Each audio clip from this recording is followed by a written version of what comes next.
Show 18. Check this out.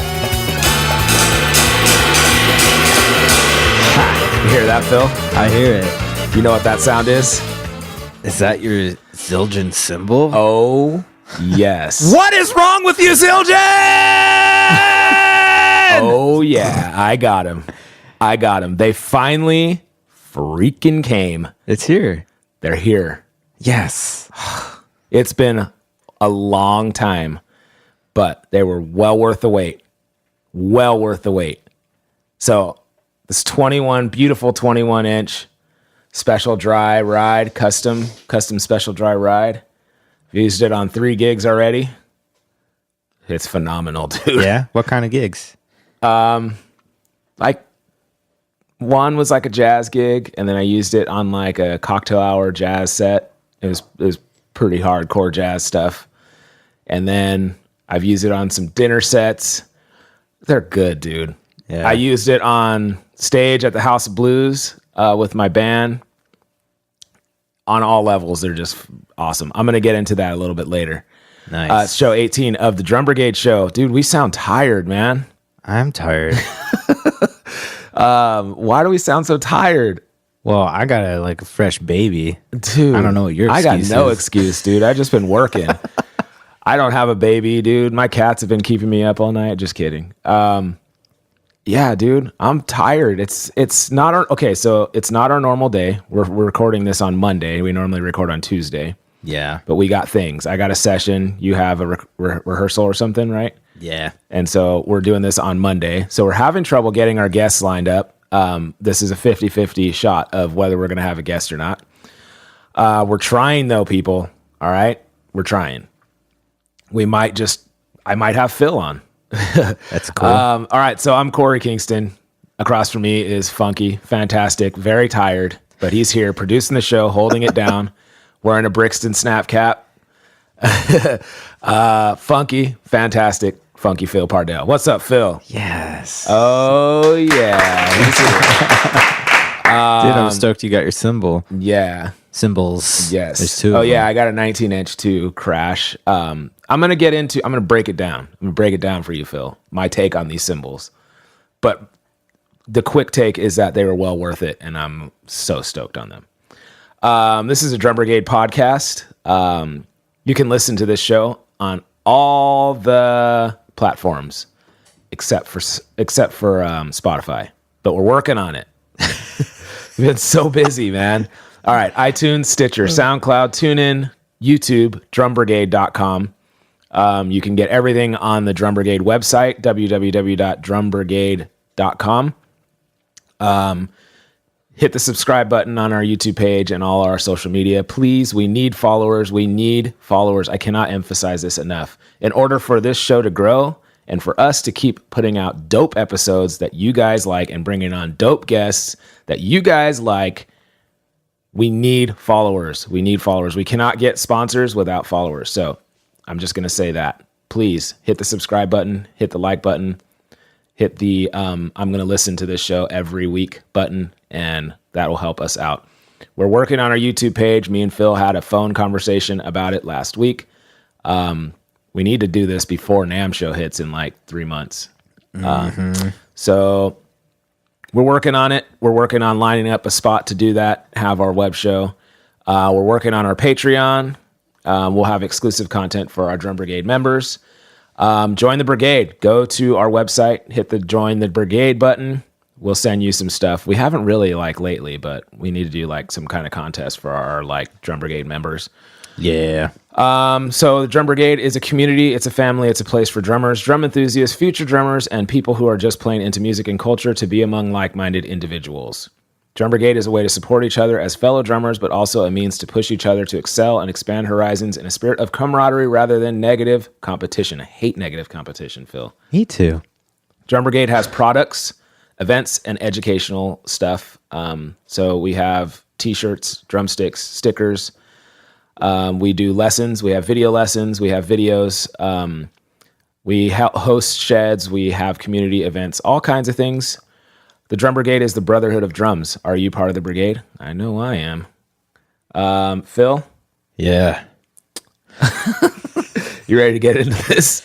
I don't think we are, but dude, man. I'm freaking tired. I'm tired. We got no caffeine in us. We're trying to like drink a tea right now. It's just not hitting. All right, let's get into it.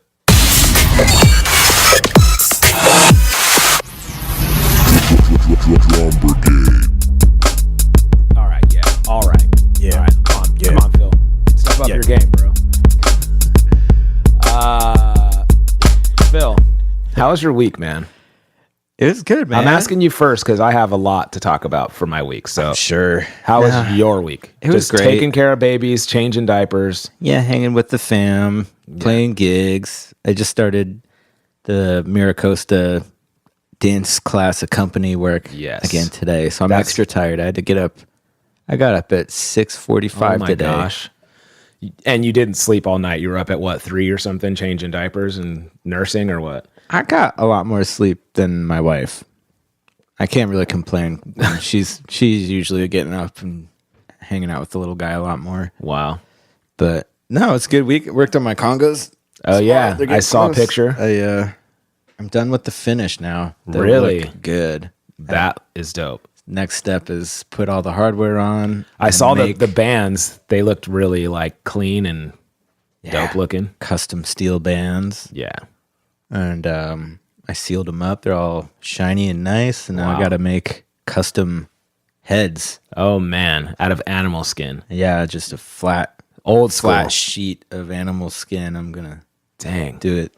That's dope. Do it up so they're custom just for the drums. Yeah, because those you can't get. Are they odd sizes or something where you can't get actual heads? Yeah, they're kind of weird. They're a weird size. That's so dope. I tried to get synthetic heads, but just nothing fit. Yeah. Right? Wow. But dude, you're making these things. I mean, like restoring them, and then you actually have to make the heads. Yeah, bro, next level. Yeah, I want to do that so bad. That's dope. That's cool. How was your gig this morning, dude? Phil's already 1 gig down today. it was good, man. It was a great way to start the day. Just like, I used to use like electronics, like my Nord drum 3P and like a looper, and be able to loop melodic ideas or bass lines and then play over top of it. But it's at a new location now, and they don't have me by the PA system, so I was just playing drums, making stuff up. Oh, that's cool. And so you have to bring your own PA to make that work with melodic sounds and stuff. Yeah, there's not enough time for that, even though it would only really work if I was, because they have a PA. It's just on the other side of the room. Yeah. But it was super fun. Just get to get creative and do weird stuff that kind of ties in with what they're doing dance wise. Super fun. What kind of dancing are they doing? Like pure hip hop or what? Like jazz No, this dance? one is modern. Really? Yeah, modern dance. So like the electric slide and stuff? No, no, I don't know. It's more like I don't know how to describe it. It's kind of like interesting. Oh, I know what it is. Interpretive dance. Yeah, but it's not. I don't know. There's like really specific moves and stuff they do. Dang. I think. But do they have like names? Like, okay, we're gonna do the jab jab tumble roll. Yeah, dude. They've got all sorts of names. I mean, I haven't heard that one yet, but they've got all sorts of moves they do, and it's really interesting. And dude, it's fun, man. It's cool, and you can see them. They'll like do stuff based on what I'm doing sometimes too. Yeah, that's awesome. Like we've been talking about doing something like that, like doing a shed, but incorporating like break dancers and stuff. Like, I still want to do that, where they are like doing what we're doing, like they're shedding, but they're like dance shedding. You know, I guess they call it dance battles, but we need to do that. That would be freaking dope. Serious. We need to just shed too. We haven't I feel like I've fallen off. Like I haven't been practicing. I haven't been shedding. Like I went to one shed in probably the last like 6 months, and me too. I'm really itching to do it. Like it's great. I guess it'll open up a little bit more when like after the holiday season, right? So as far as like my week, I've been as busy as I could possibly be. Yeah, you've been going for it. Man, it's been bananas. Like I haven't even posted the promo video for last week's episode. Like how can you even, that was one of our best episodes. Oh yeah, last week with Dub Robot, and I still hilarious. haven't. I'm gonna post it after this show, like after we record today, of like a clip from that show. But I haven't been able to promote that show at all, and it sucks. And it's probably suffering when it should have been one of our strongest shows. But it's just where I'm at. It's like one of the, like, it's one other thing, and there's just like, there's a list of things that I need to do, and there's some things that I'm not going to get to. So, some stuff I've just dropped the ball on this week, and some people are like bummed out at me, and I'm like, I'm sorry, I don't know what to do, but I'm busy. So yeah, I've just had a lot of gigs pretty much every day. I think every day except for Thursday. And then Saturday or Friday, I had my band played at the House of Blues with Hepcat and with Agrolites and with Jason Hanna and the Bullfighters. And it was dope. It was awesome. super dope. I wish I could have been there. Man, but it's such a different like animal when you're running your own band. You know, I'm used to showing up, playing the gig, learning the tunes, you know, and playing the gig and collecting my check and being like, all right, later. And then like when you're the guy, when it's your band, it's like there's so much that goes into it. And just everybody, you know, it's okay. Like it's hard already when you play like a non, you know, casual gig, like a venue gig at House of Blues or something. Whenever, I mean, I've been dealing with that since. Phil's straight yawning right now. Am I boring you, Phil? No, man. I'm sorry. I'm just kidding, man. So yeah, when you play these kind of shows, everybody in the world, everybody and their mother, I'm not going to get on my soapbox, but everybody and their mother hits you up and they're like, hey man, we're coming to the show tonight. Like, any room on the guest list? And then, so you're dealing with that all day, like literally all day. Hey bro, like sometimes it's people that you like don't really know, or you don't really have contact with, you know, or like you haven't talked to in a long time. So these are like, so my band Shuffle and Bang is playing, but then everybody knows that I used to play with Agrolites, and everybody knows that I tour with Hepcat occasionally.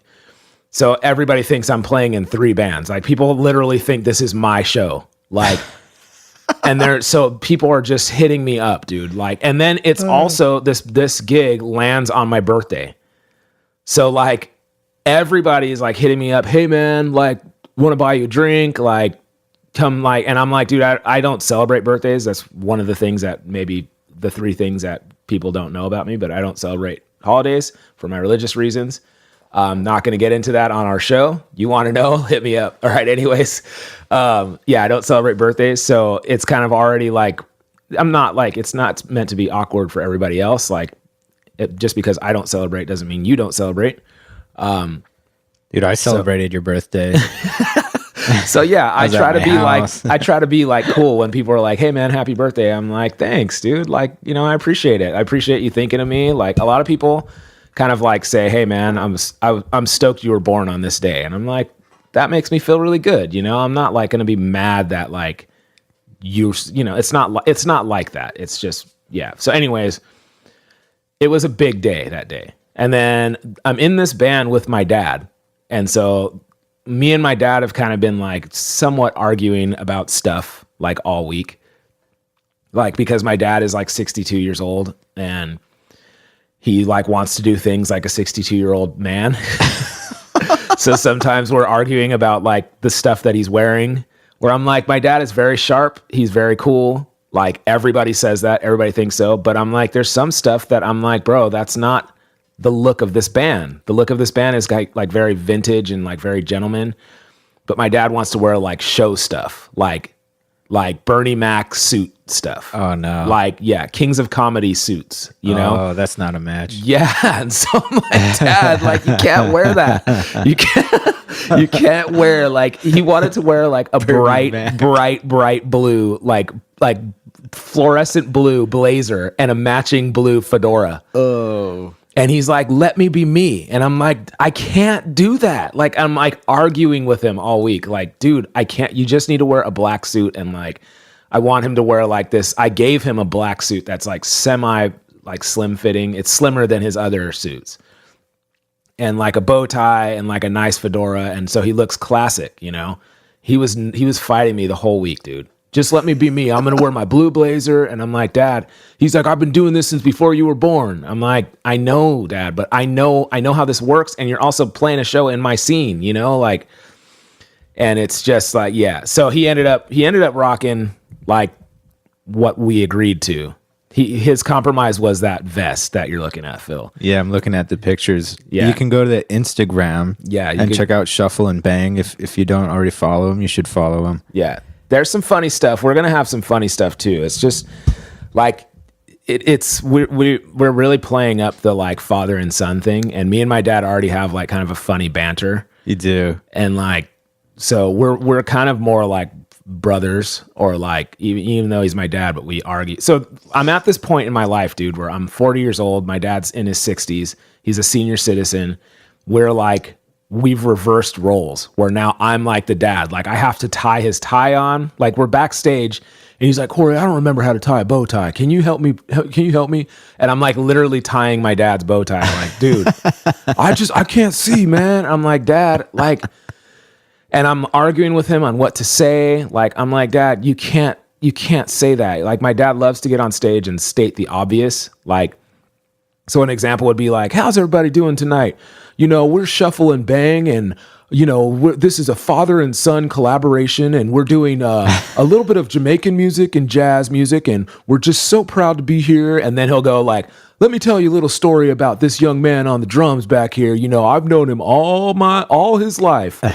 So much so I used to change his diaper. And it's like, this is my band in front of like people that know me, dude.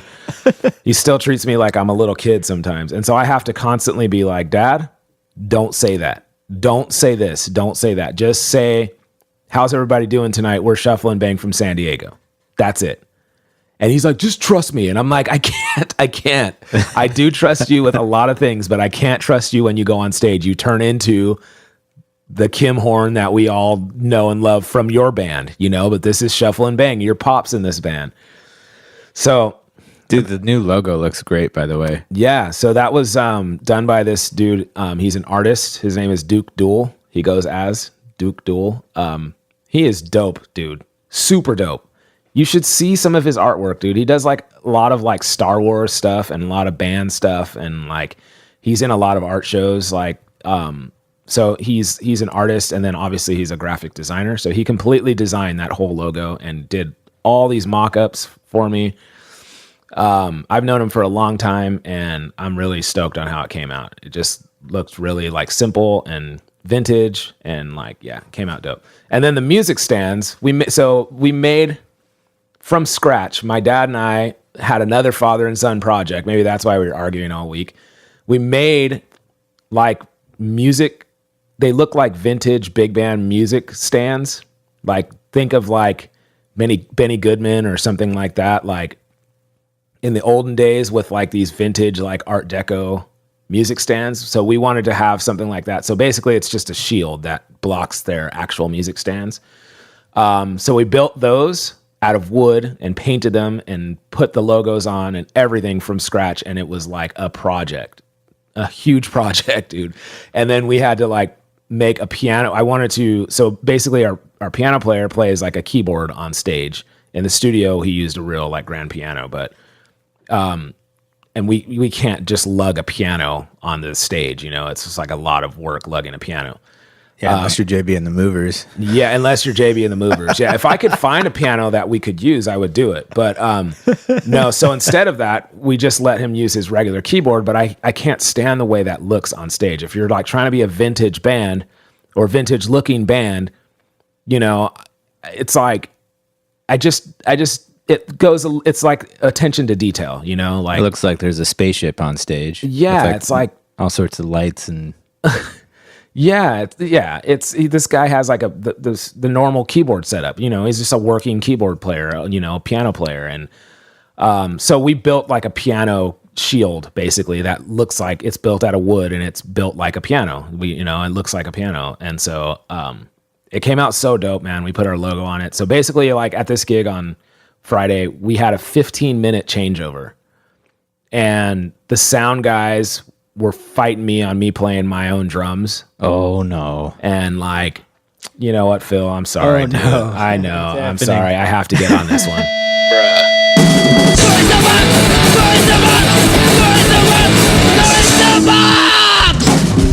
I ain't trying to hear that right now. Sometimes I just like, I'm talking about something so positive, but one thing sets me off and then I'm on my soapbox. Okay, this show was fantastic. This show was great, man. And it was like awkward for me. I thought I would be on my soapbox today about opening for two bands that I tour with or have toured with. That ended up being great. Like everybody was super respectful. They received us well. They loved our band. They thought we were great. Like Agrolites, Hepcat, all the bands were like on the side of the stage watching us. And I was like really stoked with that. That was really cool. So there was a lot of respect being showed and vice versa. It was like, you know, I'm not what my history with these bands is like what it is. It's like that helped mold my career, you know. My soapbox is kind of with the sound guys. Now, they weren't grumpy sound man. They were so cool, so accommodating. The crew at the Anaheim House of Blues, it's like a new one. They're like top notch, man. I got nothing but good things to say. That place is awesome. Yeah, man. They're so cool, man. And like the sound guys were very cool, but here's my beef. You have a job. And we all know what your job is. So stop trying to get out of work, bro. Okay? Like, so I show up. Every band in the freaking on the bill wants to use the House of Blues drum kit. It's a DW kit. It's a nice kit. It's whatever. But I don't want to use that kit. I'm using my kit. Yeah. And here's why. I'm not doing this because my band is already big and it's just I'm getting a paycheck. We're not getting paid I didn't get paid for that gig. Like my guys got paid, and they didn't get paid what they are normally supposed to get paid. But me and my dad didn't get paid anything. So we worked for free. I'm not doing any of this stuff because of the paycheck. So first of all, I play Masters of Maple drums and I love my drum set and it's the look of my band. It's the look of me. I don't play DW drums unless I'm on tour and I have to, but I have my drums right here. Second of all, I have my logo on my bass drum. Yeah. I'm not going to set up and just play a DW drum kit. My whole point of playing this gig is for publicity for my band. It's a investment on my part. So if I can put my logo in front of people's faces and have them see my logo and get familiar with my band and have a brand identity, then I'm going to take that opportunity. Yeah. So allow me to do that. Like that's why I'm playing this show. I'm not playing this show because you guys are paying me a lot of money. In that case, give me the DWs. I don't care. Yeah. You know? And so as soon as I get there, I talk to the production manager during the week. I talk to the stage manager right when I got there. I talked to Hepcat's tour manager. Everybody's like, yeah, man, no problem. If you guys want to use your stuff, we totally get it. It's all good. I'm like, we all want to use our own backline. We don't want to use the House of Blues stuff. We don't want to use your keyboard. We don't want to use your bass amp. We don't want to use any of it. We're going to use our stuff. And they're like, no problem. We totally understand. And the sound guys come up to me when I'm setting up my drums and they're like, dude, are you really going to be the only guy that plays your own kit? You're literally going to be the only drummer. Really? I'm like, he came up to you like that? Yeah. And I go, yeah. I'm like, yeah, man, sorry. And he's just like, well, I mean, dude, like seriously, all the other bands are just using the house kit. It's going to make it way easier for us. Well, you know what? Sorry, man. You're getting paid to do this. I'm not. So I need to make it beneficial for me. Did you say that? I wasn't that mean. When I'm working with like sound guys and stuff, I'm as nice as I can possibly be. Yeah, but you kind of made that point though. So yeah, I told him, I said, hey, you know, I'm really sorry, man. I said, I hope this doesn't affect, you know, how you guys are doing sound for us, but I have to be that guy right now. And I said, because those reasons that I just explained. I'm not doing this because of the money. Like we're not getting paid for this. I'm like, this is publicity for my band. And so my logo's on my kick drum. That's it. I'm playing this with my logo on the kick drum. So, you know, that's the only benefit. That's the only investment that I get to make on this gig for my band. That's the whole purpose of why we're doing this gig, you know, to get our band in front of a big crowd. And so he's like, oh man. And I'm like, dude, seriously, what is it? You have to bring another snake out and plug in a few mics into it, and like that's part of your freaking job. Yeah. So you don't get to sit on your. It's a 15-minute changeover, dude. You don't get to sit on the side next to the monitors looking at Instagram, and you're mad at that. Do your job, dude. Yeah. That's what you get paid for. Especially at, like that's a major venue. I'm Dude. sure they're getting paid well. Yeah, It's dude. not like It's just it's ridiculous. not like your corner bar. Well, and at the end of the day, man, it's that attention to detail is what set us apart on that show. Like, we could have just been one of the other bands, but we came out with our music stands and with our own drum kit. People know, I'm sorry, I'm not trying to brag or anything, but people know me from that scene. I played with the 2 headlining bands. I helped start one of the headlining bands, and like, so people are like Corey Kingston's Shuffle and Bang. Oh, we got to see this. And then like, oh, well, he's the drummer. Obviously he's going to roll out with his own drums. Yeah. And my drums are nicer than the ones that everybody else played, and I rolled out with my brand new Case freaking Special Dry Cymbals, and like, with a big old giant Shuffle and Bang logo on the bass drum. Oh, thought you were going to say on the cymbal. No. I was like, that's not that unorthodox. crazy. No, I can't do that. And so that was that. And so I kind of had to put it to him, and like the stage manager and the tour manager were like, no, we don't blame you, man. It's all good. And I'm just like, I'm sorry. Let these guys complain. I don't care. Let them complain. They can be mad all they want, dude. Like I'm using my stuff. Yeah. I ain't trying to hear that right now. Let's talk about these cymbals. Dude, those cymbals look great. I got to play the 21 for a little bit before we hit record today. Yeah.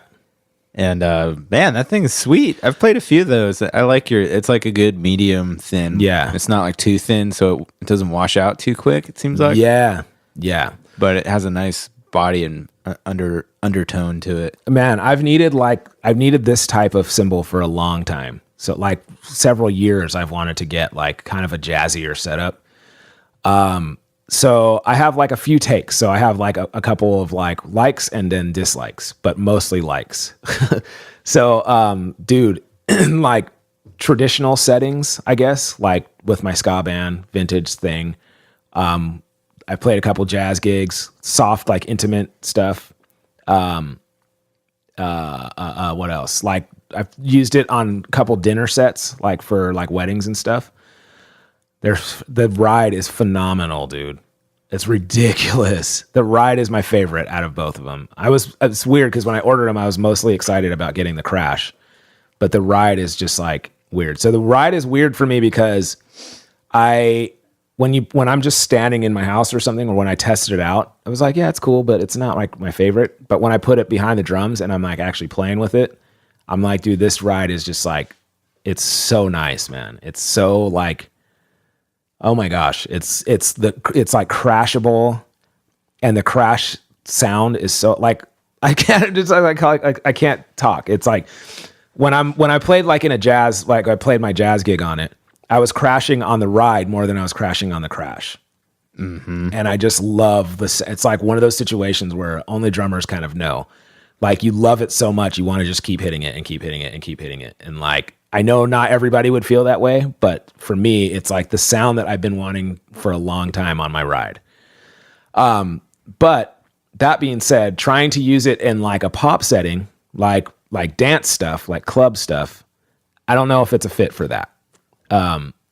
It's doesn't have a bell for me. So I normally use a medium ride. Is that what it is? Zildjian, a medium ride. Yeah. And I like that one too, but that wouldn't have been that. I kind of stumbled across that ride on accident. So it wasn't like one that I would pick out and choose to be my ride. Like I wanted a Constantinople, but I don't really like those anymore. Yeah. So that ride has a nice bell, and it's also crashable in my opinion. I've just gotten really used to using it. So I've found myself switching out my ride in the middle of a dance set. Like it worked, but the bell wasn't hitting as hard as I like. The crash is very unique. It's way trashier than I thought it would be. It's almost like it almost sounds like a darker Smash Crash. Darker. Yeah. Whoa. And like drier, of course.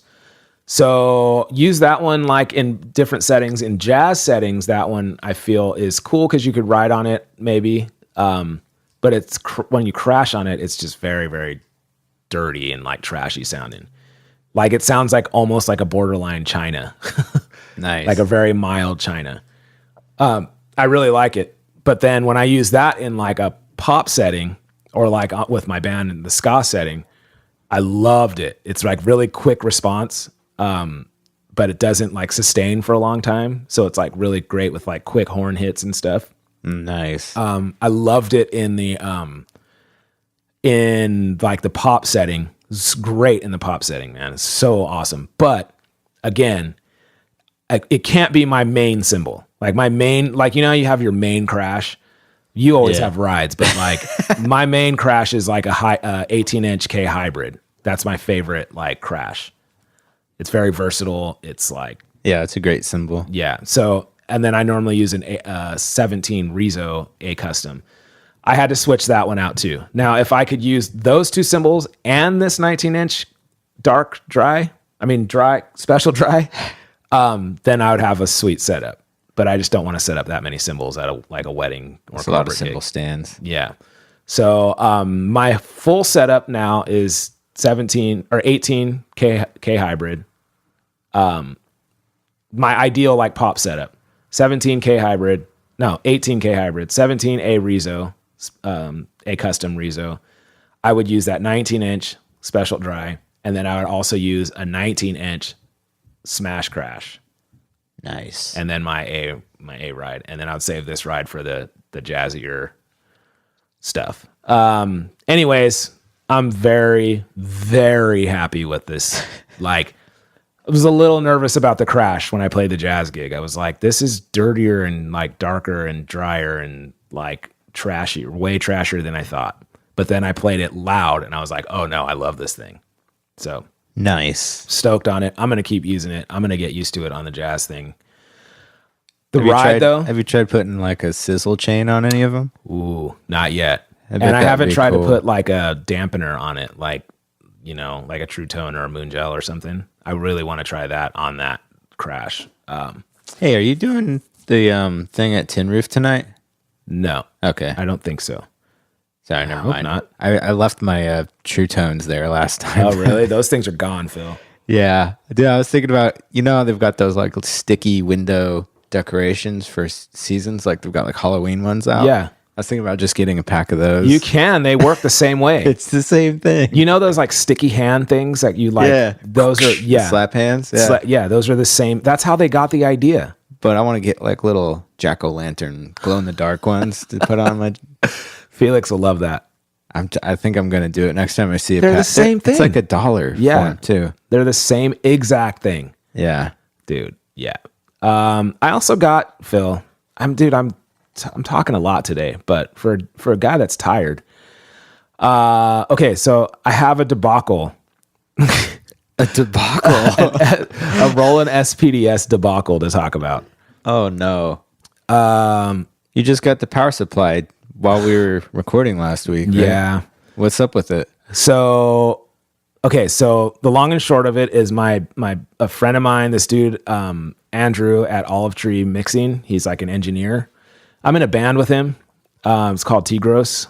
It's really dope. We have never played live, but we've just like done studio stuff and recorded video. Anyways, he is a good friend of mine. He's like, hey man, would you ever use one of these? And like showed me a picture of like an older SPDX Roland. And I'm like, yeah, dude, that's great. And he's like, I was thinking you can use this in our band, and like, I'm sure you can use it in other situations. I'm like, dude, you don't know how bad I need one of these.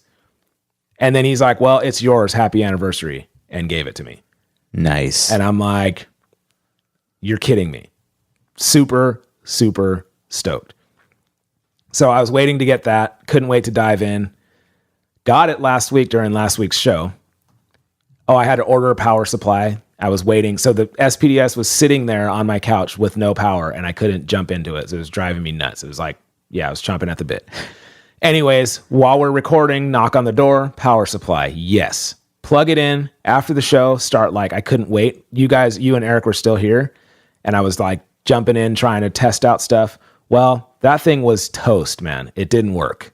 The samples worked, but it was like, it seemed like it got wet or something, or some of the circuit boards got corroded or something. Some crazy loud.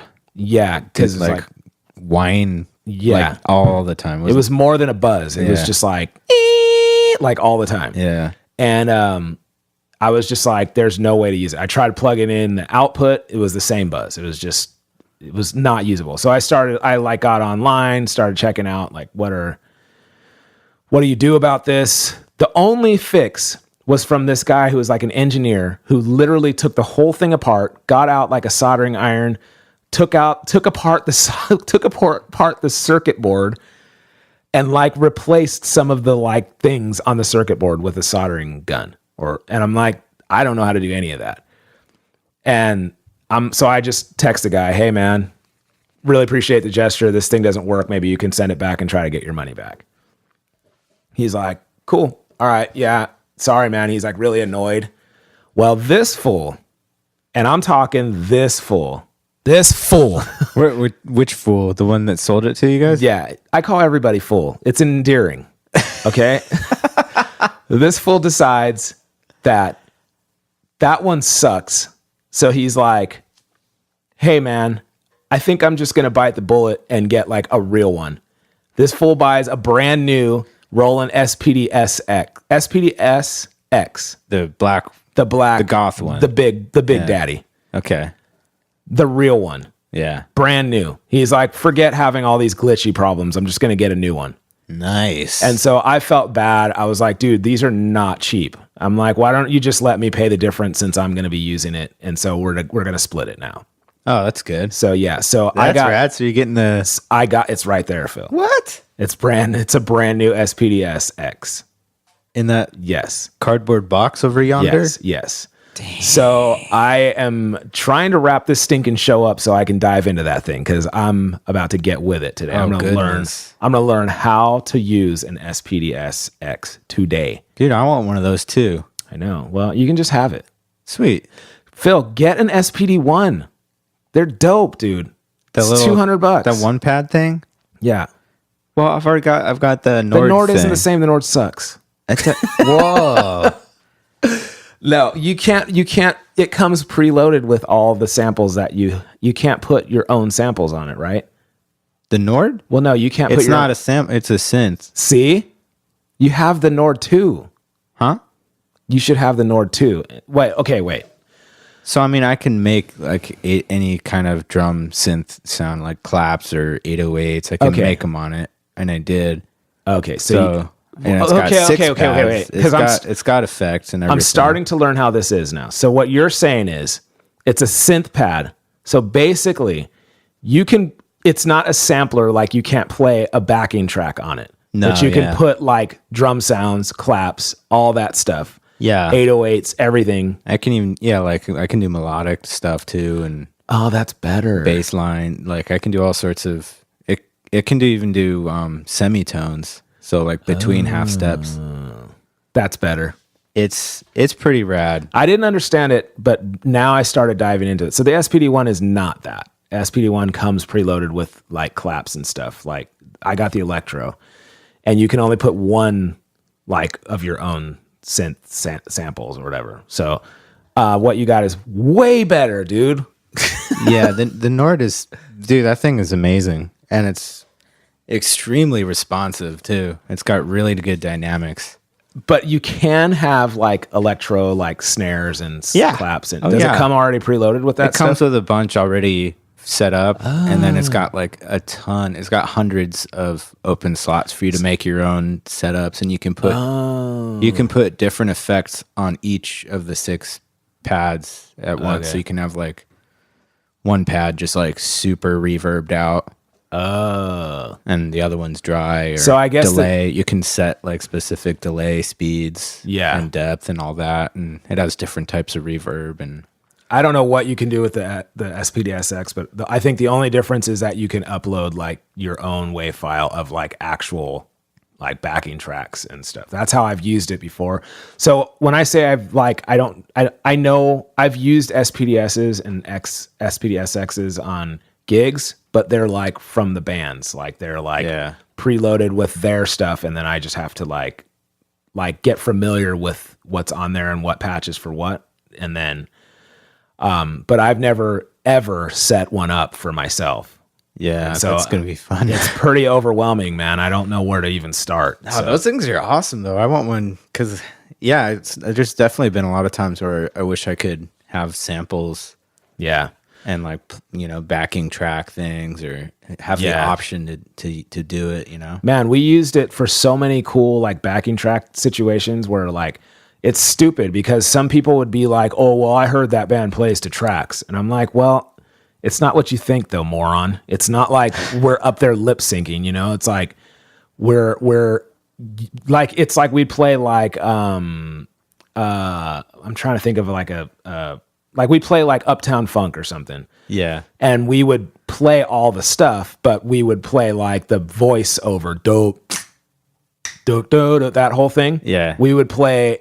That was like the backing track. Yeah, it's just like certain elements of the track. It's not the whole track. Yeah, that would make it like exactly like the song. And so those are the kind of things where I want to like refine those, like find those to put on my own SPDS X. We like there were so many cool elements that we had that would separate us, like I'm trying to think. There's like some hip hop song that we had that was like a big intro, and we would play that intro and it was like when you don't have horns, but you can play that exact sample that they used from, it's like that makes a big difference. That it's like people know exactly that song. Oh yeah. And it's cool too for like if some of the like if you're playing to a backing track, then you have the exact tempo. It's like that stuff is cool. It's not like we're faking playing. We're actually playing. It's just one of the elements. Yeah, it can really add a lot of depth. Yeah, to a set. So I gotta figure out how to. I'm gonna spend a good couple hours. Plus, that one's got trigger inputs on it too, right? Yeah, like you can put a kick trigger on there. Yeah, I gotta find a good kick trigger too, because that was another separating factor. Like these things are so valuable, man. They're like you could just use them in so many ways. But like I was like kind of a purist before. Like, dude, forget electronic drums. That's stupid. But like this is like different. This is another element to your setup that we have like a kick drum trigger, and then we'd play all these like dance songs. But then when it would like drop, I would flip the switch to like the B section of that setup or whatever, and then it would be running my trigger on my kick drum, and then you'd have that big like dance, and it just completely, you'd see the whole floor like get crazy because they're like feeling it, and they're just like, how do you guys do that? And it's just, it's like, it's all from that thing, I need to find a good trigger. I would always have problems with the trigger false triggering though, because we'd always have like crappy triggers. Yeah. So, yeah, it's like a whole nother, it's so much stuff to work out. Yeah. Like just having a dialed in electronic rig with your set. Also though, like, so I got this SPD1 Electro, and I've been using that on like basically every gig. And I just really like this thing, man. It's just so simple. Like if you don't need all the like stuff of an SPDS and all the pads, like I'm interested to see how far I can take that thing. But this one is so simple. If you just need like a clap here and there, or like maybe a simple 808 or something like that, it's so dope. It's so dope. And it's tiny. It's tiny. It's it's so easy to set up. And like when you use it, it adds an element that people are just like, that's so dope. That's like, hey, there's a dog barking. People are like, it sounds so like, that sounds cool. What is that? It's like you could just add like a little shaker here and there or something, or like it's just another element that makes it dope. I'm like, I'm not endorsed by Roland by any means. I don't, they have no idea who I am, but I'm really like amped on these products right now. And it's like fairly cheap for the SPD1. Like for what I use it for, man, it's only $200, and it was like worth the investment. It's added a lot. So Yeah, those are really cool. Convenient. Yeah. It's like the size of a cowbell. Yeah. Yeah. And it sets up like basically as easy. It's just like one quarter inch out and like the power cord, and that's it. That's pretty cool. Yeah. And just clamps onto like a percussion mount. Yeah. Right? Yeah. I use a tom mount for it, like off of my hi-hat. Oh, that's cool. And it comes with a mount. It's so dope. Okay. This show, do we have a guest lined up yet or what? No one's getting back to me. No one's getting back to us. This might be a Phil and Corey show only. That's week. cool. It was We haven't bound to done one of happen. these in a while. I know. I do have an actual soapbox today. Another one? Yes, and I do have a question of the day. Okay. Wait, what was my question of the day? I forgot it. Uh-oh. Oh no. Okay, well, should we get into soapbox? Real soapbox? Yeah, I want to hear it. Lay it on me.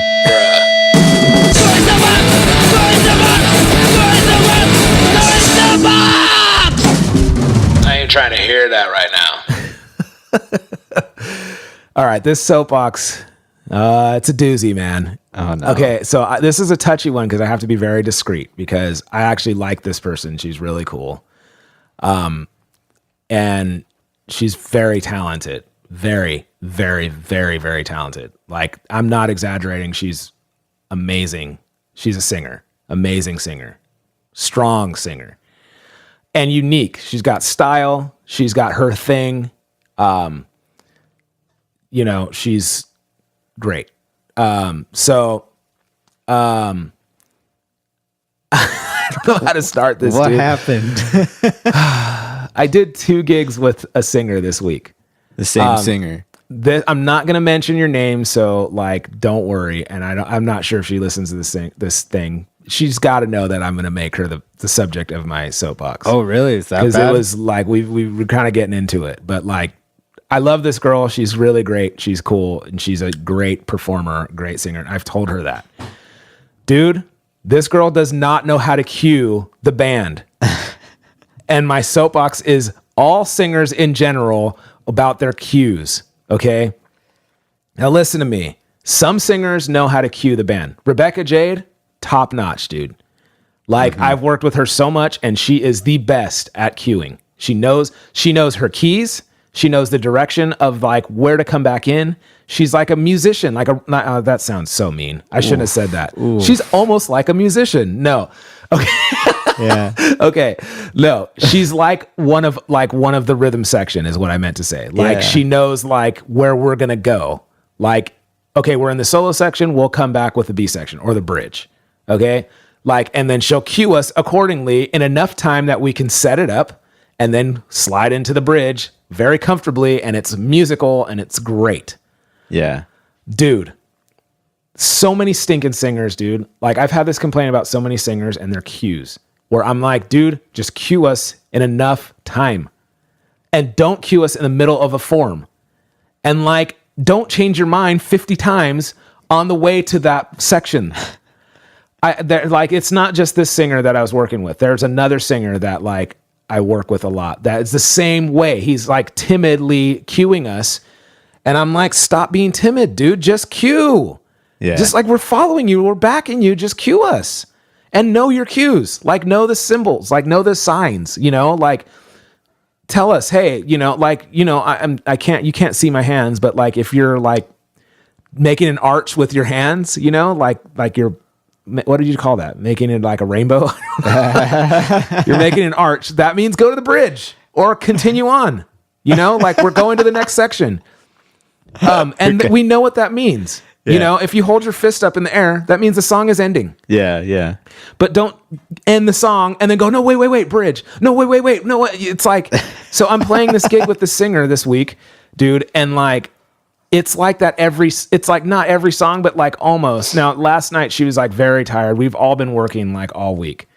And so like the Sundays, like I'm not typically used to working on Sundays. That's normally my day I chill. Yeah. And like, so she's like, dude, I'm on 4 hours of sleep. I'm sorry. And I'm like, I know, but gosh, can you why are you doing this? Okay. we have to play like one of these songs, like, and she cues the ending in the middle of like I can't even describe, dude. It's like in the middle of a phrase or something, you know? So she's cueing the end, and so I end. And then she's like, no, keep going. And I'm like, this is kind of unfair because she's not here to tell her side of the story, because her side is like, the bride told me to end the song. So I was just like frantically trying to end. And I'm like, I understand, but you can't. I told her this. I said, this is why I'm on my soapbox. You can't. I said, your cues are making me look bad because it's making me look like I don't know how to end the song. You're cueing in the middle. You're not letting it finish out. You have to let like this. I can't think of the word. What I'm using. Phrase. Yeah, you have to let the phrase like. So me and the bass player have this like thing where we've been dealing with this for years, and we're like, singers that or leaders that are leading the band, if they cue you in the middle of like a measure or the middle of like a progression or something like that, don't listen to them and finish it out and then end it together.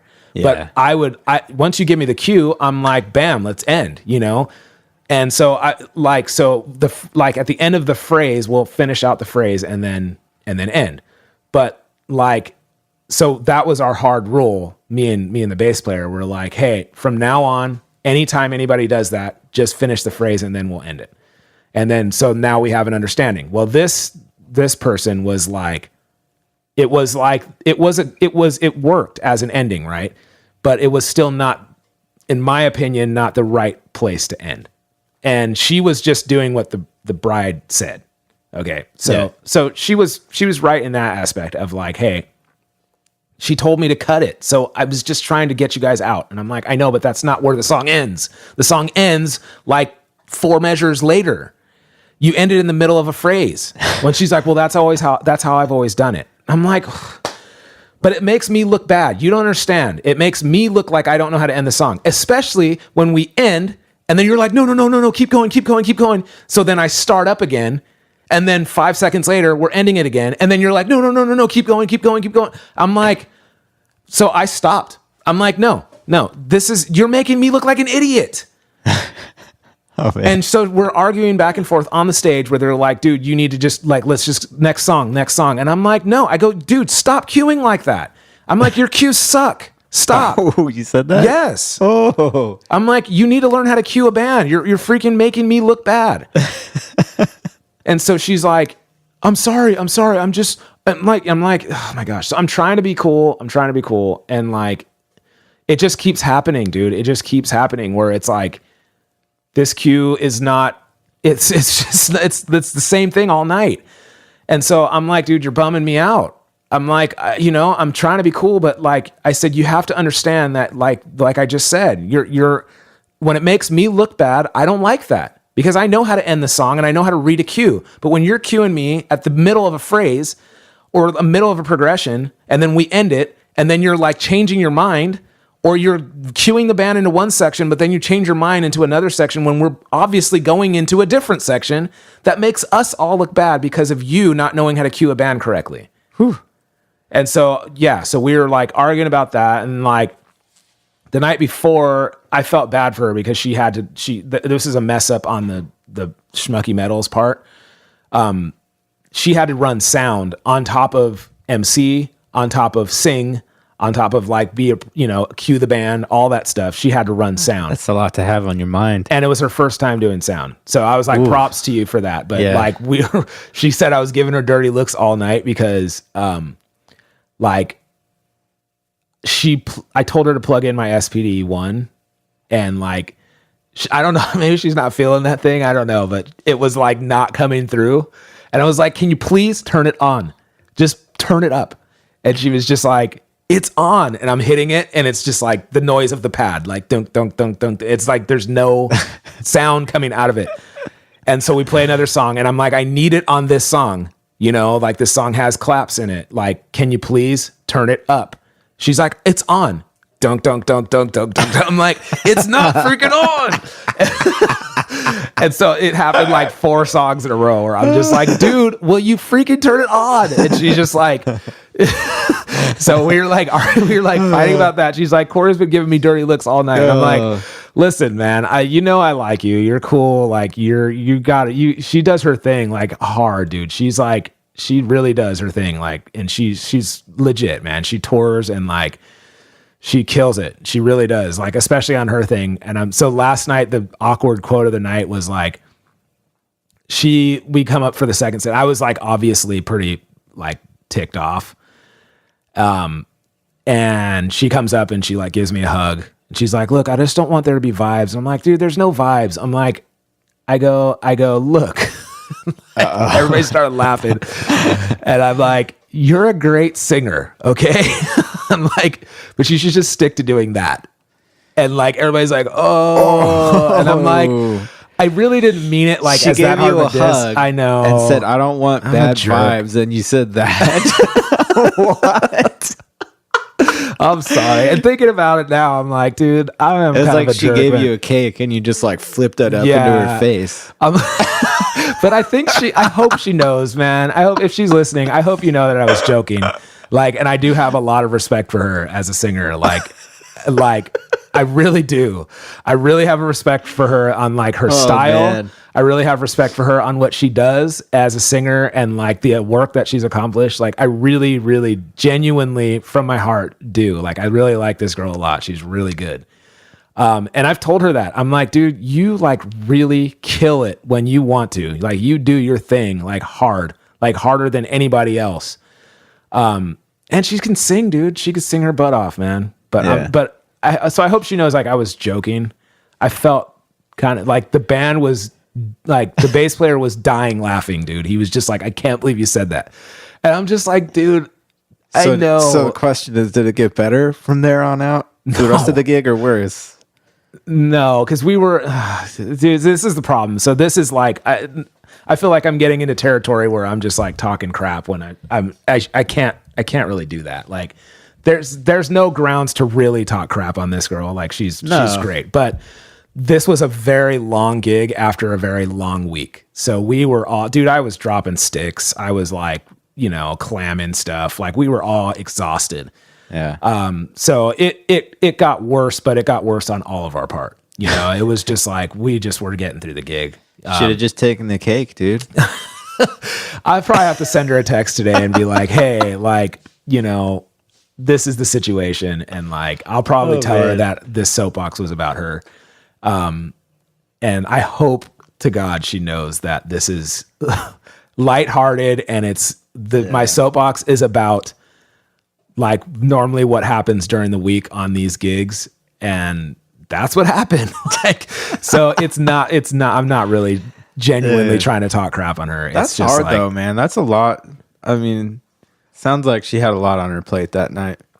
Yeah. And like, I don't know. I mean, it's not, it's hard because every gig is almost a completely different lineup. Yeah. And a bunch of different songs. Yeah. Nothing's ever rehearsed. No. Yeah. So you guys are supposed to go up there, sound amazing, and really tight and sharp all together without even discussing how you're going to end the song. The thing is, my thing is too, like I've had this discussion with a lot of different singers is like, it can go smooth if everybody knows what to do. But we are like, and I kind of understand too where the singers are coming from, especially like new singers, but every singer is different and every singer has like their own band or their own way of doing things.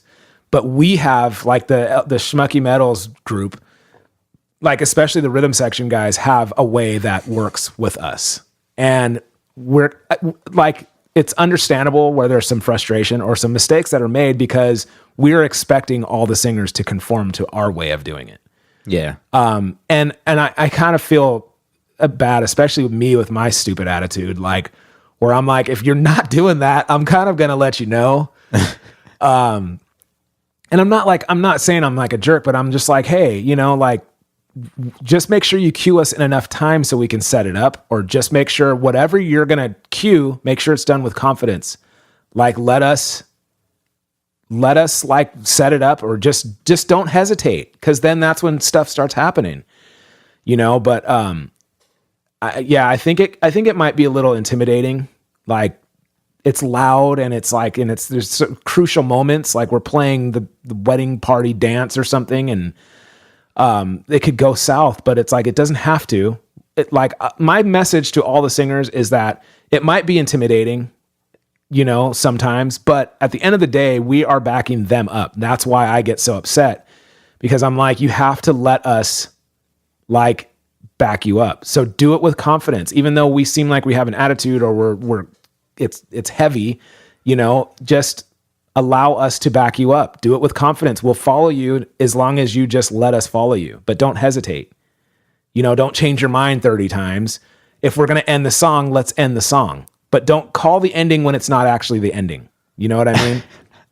Don't end the song in the middle of a phrase. Like, do what you think. We've all listened to music since we were little kids.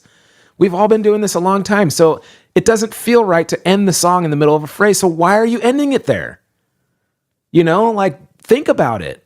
Yeah, I know what you mean. Like, sometimes I feel like sometimes singers want to end in a place that makes sense for the vocal line. Yeah. But it might not make sense for what's going on with the rhythm section. Yeah. Or it might be like not a good landing place harmonically with like the chords. It might land on a question mark chord. Yeah. And there's things too that like we can do that, like, like it's like, okay, I understand. So I've had some singers turn around and like sing a line, but like point out like those accents, like, oh yeah, that's and then we're gonna end on that, and we know that. Hits and so we do it like 4 times, and then we end right there, and it's like a powerful ending, and the whole audience is like, yeah, I love that. But like, I don't like the question mark ending, like where it's like end it right here. So now there's also other situations too where it's like you have to end it like a Tonight Show thing where you're back from commercial and you have to end it right then, like, the time is up. This is it. So like we'll do like the grand entrance, and then we'll have to end it like right now because they're going into their first dance. And so I understand that that's different. We have to set that up, but still give us time to set it up like right now. Yeah. And I'm not talking about like 12 measures. Just give us a full measure, give me time to set up a drum fill so everybody, the whole band knows that we're going to end. And so, but the other thing was like the lack of confidence, where it was like, end here, no wait, keep going, no wait, stop, no wait, go to the bridge, no wait, it's like, dude, you're confusing us now. Don't do that. Or like, we're coming out from this section and obviously going into that section, but now you're like stuck in that section. Yeah. So there was another singer that actually wasn't good on this gig. So like this person that I'm talking about was holding it together on the first gig, like in a real way, and had no help from this other guy. This fool wanted to control the situation, but couldn't control it. So he was trying to get the tempos. He would count the tempos. Like he counted like Play That Funky Music, the worst song ever. But he counted it like he was on guitar. So he's like, okay, cool. Play That Funky Music, white boy. We're like, okay, cool. So I can count him in, or he can start it off. So he starts it off. The riff, right? Yeah, he starts it off. Dun dun dun dun dun dun dun dun dun slinky. But it wasn't like funky, like, okay, we're gonna lay this back. It was like he had no sense and no concept of freaking time, dude. Oh no. So boom, boom, God, like like almost half tempo. Ooh. And when we got to the beast, like, I'm like, are we really, the whole band is looking at each other like, are we really doing this? Are we doing this? And like, we played the whole, we played. Did it. So Kevin goes, hey man, you got to speed up the tempo. Again, I'm like, that's going to make me look bad. That makes me look like I can't play in time. Makes me look like I'm rushing. And so I'm like, I can't do that. And he's just like, dude, we got to do something. We can't play it like this. But no one in the audience knows. You don't know if there's a drummer in the audience, Phil. We could get signed.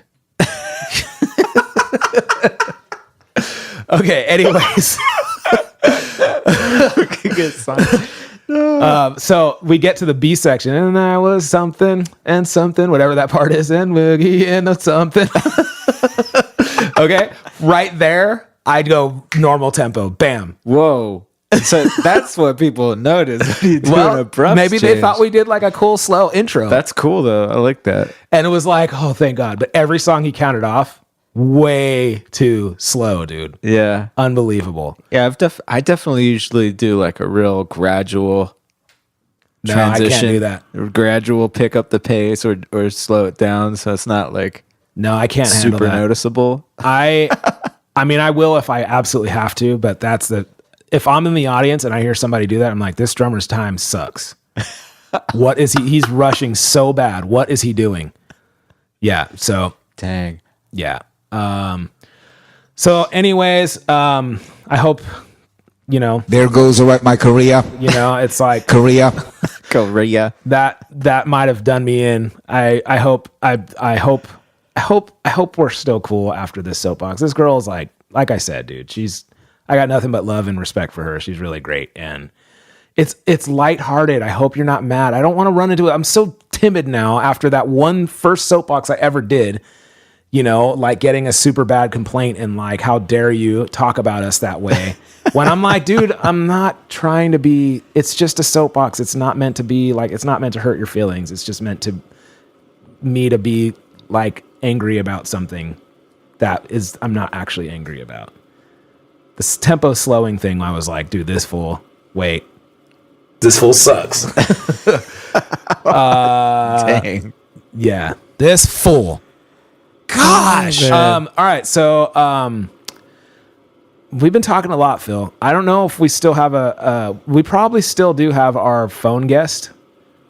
He's just texted me and was like, dude, are you going to call me or what? Okay. So maybe we do a quick phone guest this week. Not even going to tell you who it is. Okay. Wait. Do you want to? I ain't trying to hear that right now. All right. Now my soapbox over. Let's move on. Okay. This is really just a gabby, like we're just talking about nonsense in this thing. So let me hit up. Let's transition into the phone guest. If not, we'll wrap up the show. Drum Brigade. Ladies and gentlemen, we do have a guest today, Funky Phil. Yes. Finally, we got a special person on the line. It's Jon Colwell from Revolution Drum, True Tones, Head Armor Cases, a bunch of stuff. Jon Colwell, what's going on, man? What's going on? Finally made it on the show. Oh yeah. So me and John have known each How other. many people are just clapping? Dude, we got a whole studio audience here. That's amazing. Oh my god.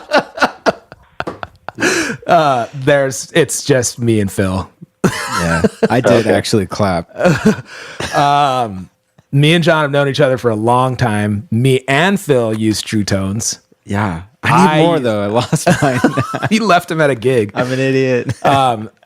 I use everything that you have. The Firefly key, the Head Armor Cases, True Tones.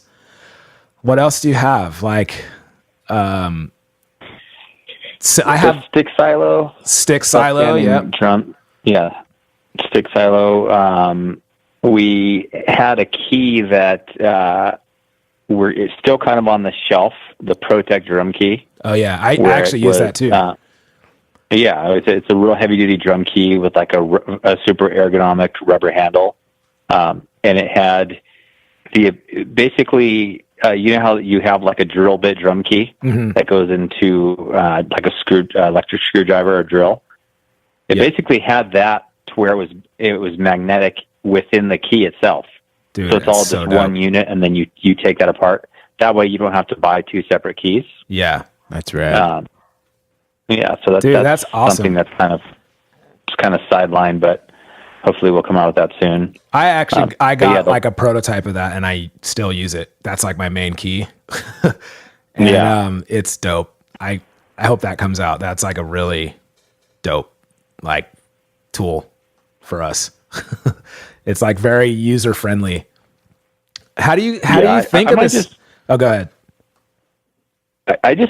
I'll answer that question. I just try to think of making things better, I guess, and I like the idea of like kind of like Swiss Army knife type thinking, as far as like try to have like one product that does what several products do. Yeah. That way because as a drummer, there's so many things that you lug around as far as just your drum kit, and then your cymbals and your stands and your hardware and all your accessories and all that. Definitely more than any other musician. So I like the idea of making stuff that is kind of like multi-use. It's like the Firefly Key designed like that. And that's the same like with the ProTech key that I was just talking about. Yeah, so that's what's like funny is like it's not funny, but like what's cool is like me. I mean, I know you, like we've been friends for a long time, and like we're like into cycling and like technical like stuff. But it seems like your stuff brings a lot of other elements from like maybe like from skateboarding or like snowboarding or cycling or like other things into the drum world, or like you take what other people have done and then you just like do it like a little bit better. Like, so like your Firefly key is like, so I don't know if you've used that, Phil, have you? I think, yeah, I've used yours a couple times. Yeah. And it's like, nice key. It's so dope. How has no one thought of that before? Like when I first used it, I was like, is this like a ratchet thing? And you're like, kind of, but not really. It's like, like kind of like a skateboarding bearing or something like in the mix. And like, I'm like, dude, how do you freaking think of this? It's like awesome. You just flip it over and like you can loosen it, flip it over, and you can tighten it. And it's like super quick. You could change like a head in the amount of time that you'd probably change one using a drill. Like if you really wanted to. Do you want to know the story how I came up with that? Sure. I think it's kind of cool. So this was back in 2003. And I didn't even know that they had like drill bit drum keys, or not drill, ratcheting drum keys. I guess there was already one or two out there, just like a standard ratchet. Yeah. So what I did was, I saw just obviously standard drum keys that my dad had for years. And, so I was like, well, why don't they make a ratcheting one? So what I did was I got into my mom's, tools, and I took like a screwdriver type ratchet. I cut the plastic handle off, and I took a drum key and I cut just a T handle off the end of that, and I took it to like a local welding shop, and they welded those pieces together. No way. So my original key, yeah, I still have it, is awesome. Is like a little mini. It's basically like a Frankenstein like ratchet drum key, And I was trying to figure, because back then I didn't understand how to do sourcing or production or anything at all. I had no idea how to even do it. So what I would just try to think of like kind of similar industries that make stuff, and then just call and just ask questions. So I remember going into a guy's place that he made parts for like people are into remote control cars, but like kind of like racing level stuff. And I went in there and he did all this like molding and stuff. And he looked at the key and he goes, why don't you just use a unidirectional bearing? And I'm like, what's that? He's like, yep. He goes, it's a bearing that just spins in one direction. We use them for, I don't know what the application was, but I use them on like radio control cars. Uh-huh. So he goes, I go, where can I see one? He goes, right around the corner. There's this bearing shop. So I went there and asked the guy, can you show me what a unidirectional bearing is? So the guy brought it out, and the bearing was on like a post. Mm-hmm. So that way I could see how it spun. So he put it in my hand, and I spun it one way, but then it locked out the other way. Yeah. And immediately I was like, oh my God. That's like, it. I can't, like my heart, like I started getting nervous. Like I was like, someone's going to steal this like right now. Dude. So yeah, so I went back, and I think I went back to the same place and had them make me another kind of like just a real like, sloppy looking version of what ultimately was going to come up with. Mm-hmm. But I just wanted to see if it would work like I thought, and it did. And then at that point, the hardest part was just trying to figure out how I was going to make it to where it didn't cost $50 retail. Yeah. So I went to several machine shops for making them for me, and they just were costing way too much. But yeah, that's basically how that whole thing developed. Dude, it's so cool. Started as one thing, it ended up like, had I not gone into that shop, it probably wouldn't exist. Yeah. So, It's so simple too. It's such a simple, like this, so sleek and like simple the way, but it's so simple to use too. It's like, I've ranted and raved about this key for like years. And like every time people use it, they're like, oh, that's a great idea. That's dope. It's like so simple. It's so dope. I feel the same way about the cases too. Like so basically like your company licensed your case design to a head, right? Yeah. So I designed the cases, and I was trying to get funding forever, cause I was like, man, I just felt like they were such a good like idea and super functional and everything, obviously like well made. And, I couldn't get funding to do it the right way. So I kind of had to put those aside. And cause at that point I didn't like the idea of licensing it to somebody else. Mm-hmm. And after probably at least 2 years went by, I just was like, I just need to make this happen. So I reached out to, the guys at Big Bang Distribution, who are the same as a Head Products, same company. Yeah. We're two different companies, but same owner. And I told him, I was like, man, you got to see these cases. And he's like, because I had told him about the cases before, and he kind of was, like, man, you've been talking about these cases forever. Let me see if they're as cool as you say. So I sent him a sample, like a little rack tom or some size. And, I think he emailed me like the next day and was just like, dude, can you call me right away? So I called him, and we immediately started working on a deal. And that was in, let me see, that was in 2000, I want to say like 2008 or 2009, maybe. Wow. So we put together what they call like a licensee deal, where, you get paid a percentage of whatever sell. And then I told them I would still want to be part of the company. So I helped do a lot of the marketing, coming up with, like marketing campaigns and working with the artists and, doing logos and all that kind of stuff, but kind of the fun stuff, creative stuff. And, I think they're the best selling, soft cases on the market now. Yeah. That's I believe. I mean, they're in every store imaginable, right? Like Guitar Center, Sam Ash, Sweetwater, Musician's Friend. Like, yeah, they're kind of the standard for like higher end cases. That's dope.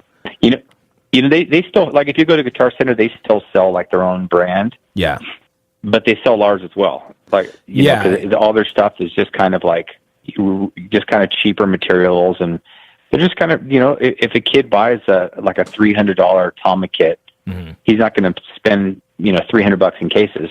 Right. So they still cater to that market, but our stuff is probably geared more towards guys that are like on a professional level.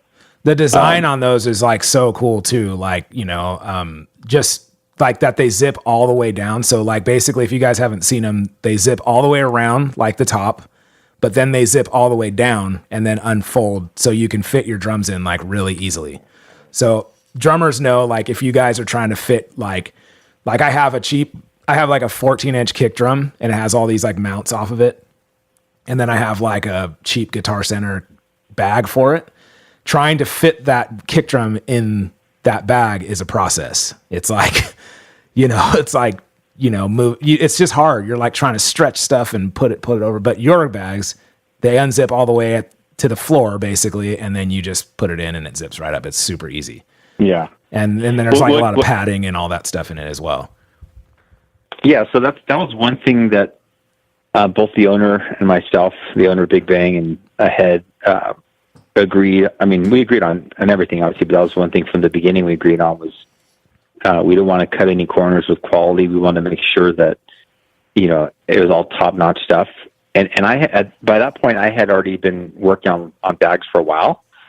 So I, had learned about like closed cell foam. I'd learned about different types of zippers as far as quality and sizes go. I'd learned about different type of material for like the exterior fabric. I learned about, handle construction and just a lot of things that we implemented into the bags so that we'd feel confident that, when a bag sold, it was going to hold up for a while. And, I know guys that had bags, including yourself, for probably like, I don't know, 8 years maybe. Yeah. that are still in good shape. Well, I've like, and that's what's really, I mean, that's part of the reason why we're having you on today is because like I've used some of your cymbal bags from the beginning when they were like prototypes, and like now I have ahead, the cymbal bag that has the cup on the bottom, that plastic or whatever. I don't know what it is, but it's hard. So it's just like a reinforced bottom. Plastic, right. Yeah.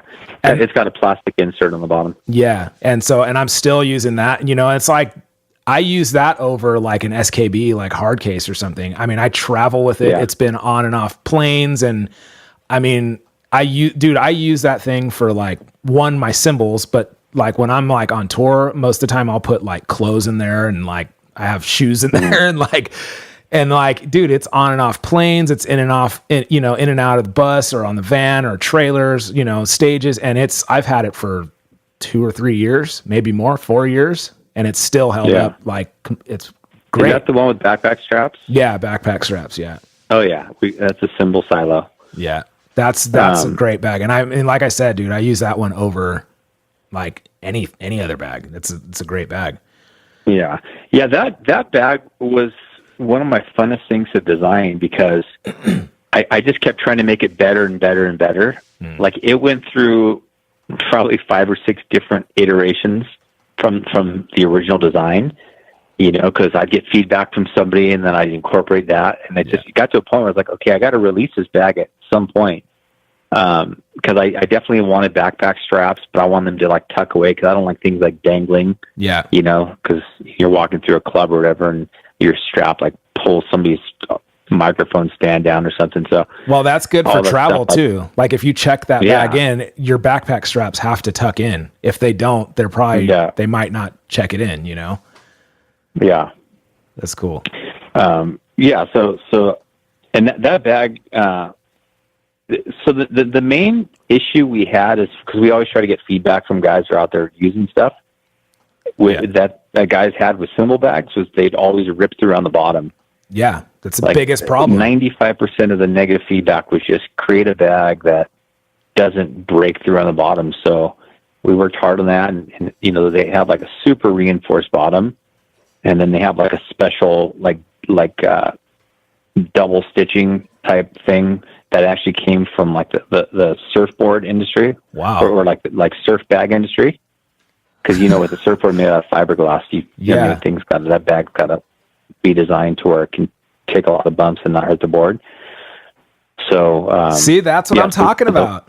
Bringing those like elements that like we grew up with like into our industry is something that's so needed, but something that a lot of guys like overlook, like because they don't have those like elements in their life. It's awesome. Yeah. Well, I feel like in drumming, the technology, it seems like it's like 20 years behind. So I say that all the time. if you look to other industries, I'm probably giving a secret away. I shouldn't, but if you look at other industries, like you said, cycling, motocross, skateboarding, even surfing, different things, there's a lot of stuff that guys are doing that you can kind of pull over into the drum world and incorporate into products that are awesome, I always wonder why that is. Like our industry is like, it's so weird, but I always say it's because like either the guys that are making this stuff or putting this stuff into production are not actually drummers, or they're not like cool. like they didn't grow up skateboarding and or traveling or, surfing or whatever. They don't really know. They're just business guys. A lot of them, not everybody, but that's my take on it. Oh, snaps. Drum Brigade. All right, let me tell you guys what happened here. It's never happened on our super janky show, but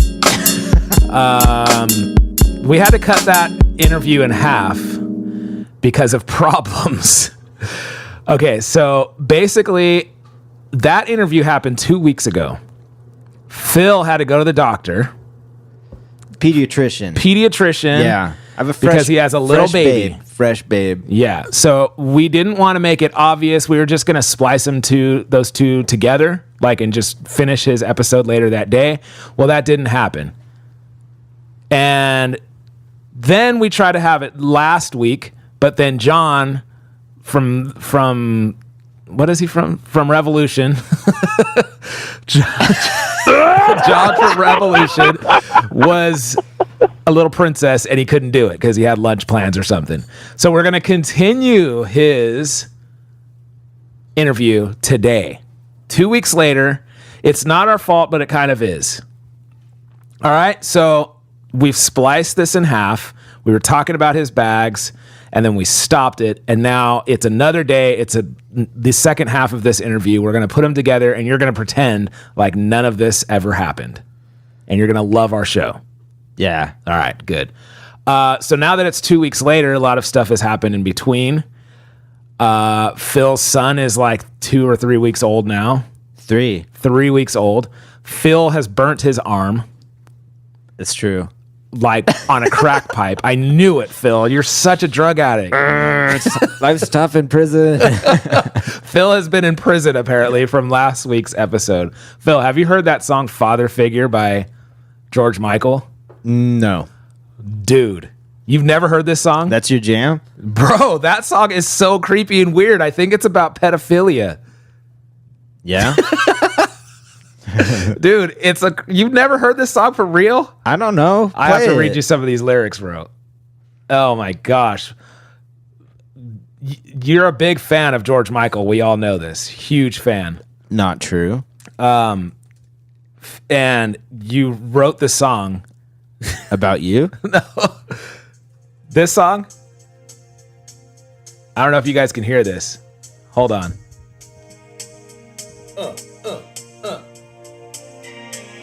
Oh yeah, 80s. These lyrics though.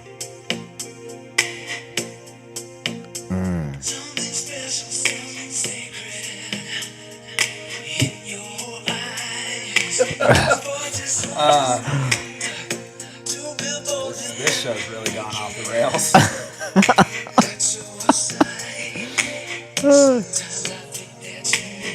All right, dude, these lyrics, bro. These lyrics, though. Okay, hold on. I'm pulling them up. That's why it sounds weird right now. But Phil, tell me this song isn't about you and your prison life. That's all I wanted. Something special, something sacred in your eyes. For just a moment, to behold and to be bold and naked by your side. Sometimes I think that you'll never understand me. Maybe this time is forever. Say it can be. Whoa. That's all I wanted. Something special, someone sacred in your life, just for a moment to be warm and naked by your side, Funky Phil. I wrote that about you. Okay, here's the other thing. Here's the chorus. I will be your father figure, oh baby, oh boy. Put your tiny hand in mine. Tiny hand. And then it says, I'd love to. I will be your preacher teacher. Maybe it's talking about a priest. Be your daddy. Ooh. Anything you had in mind. Ooh. I can be your father figure. I've had enough of crime. Ooh.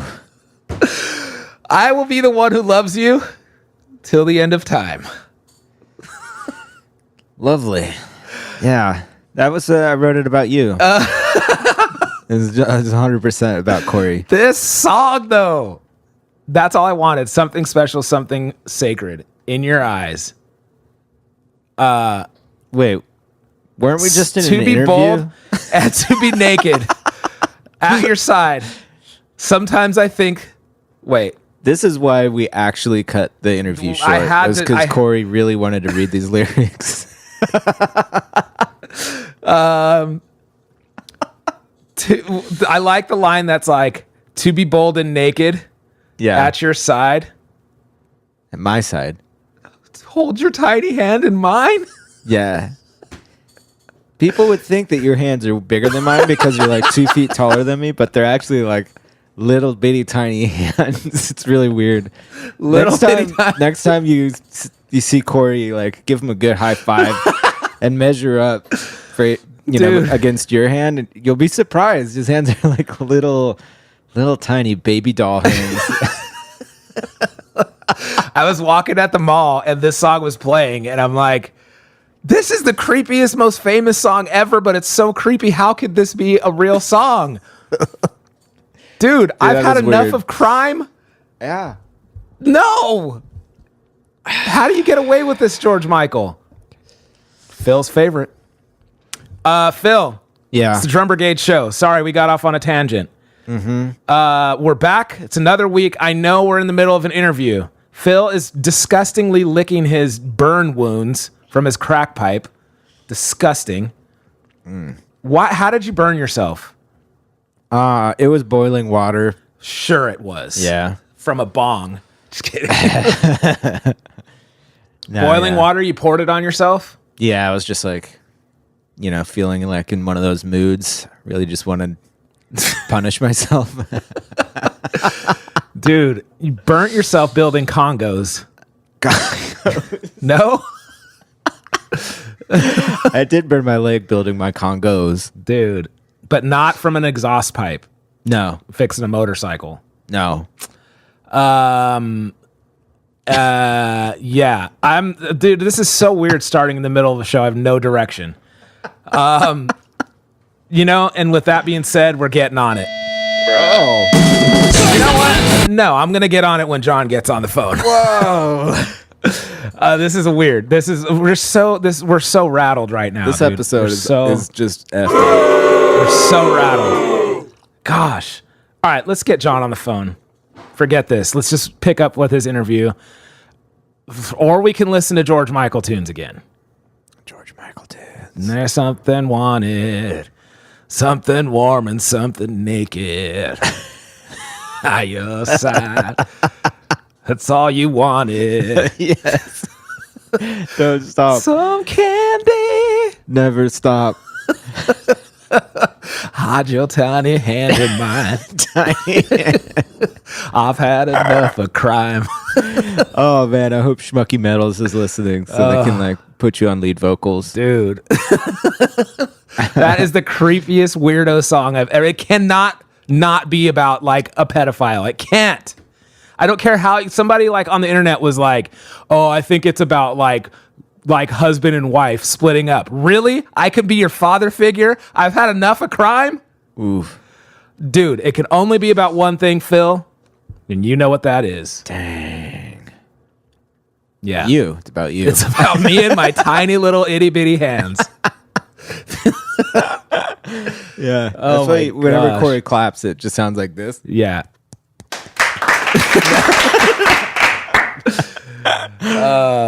Okay. Yeah, that's weird. We're gonna get John on. All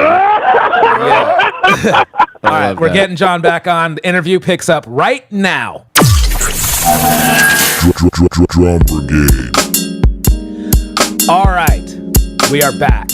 Yes. 2 weeks later, we're with Jon Colwell from Head Armor Cases, Revolution Drum, True Tones, Firefly, Stick Silo.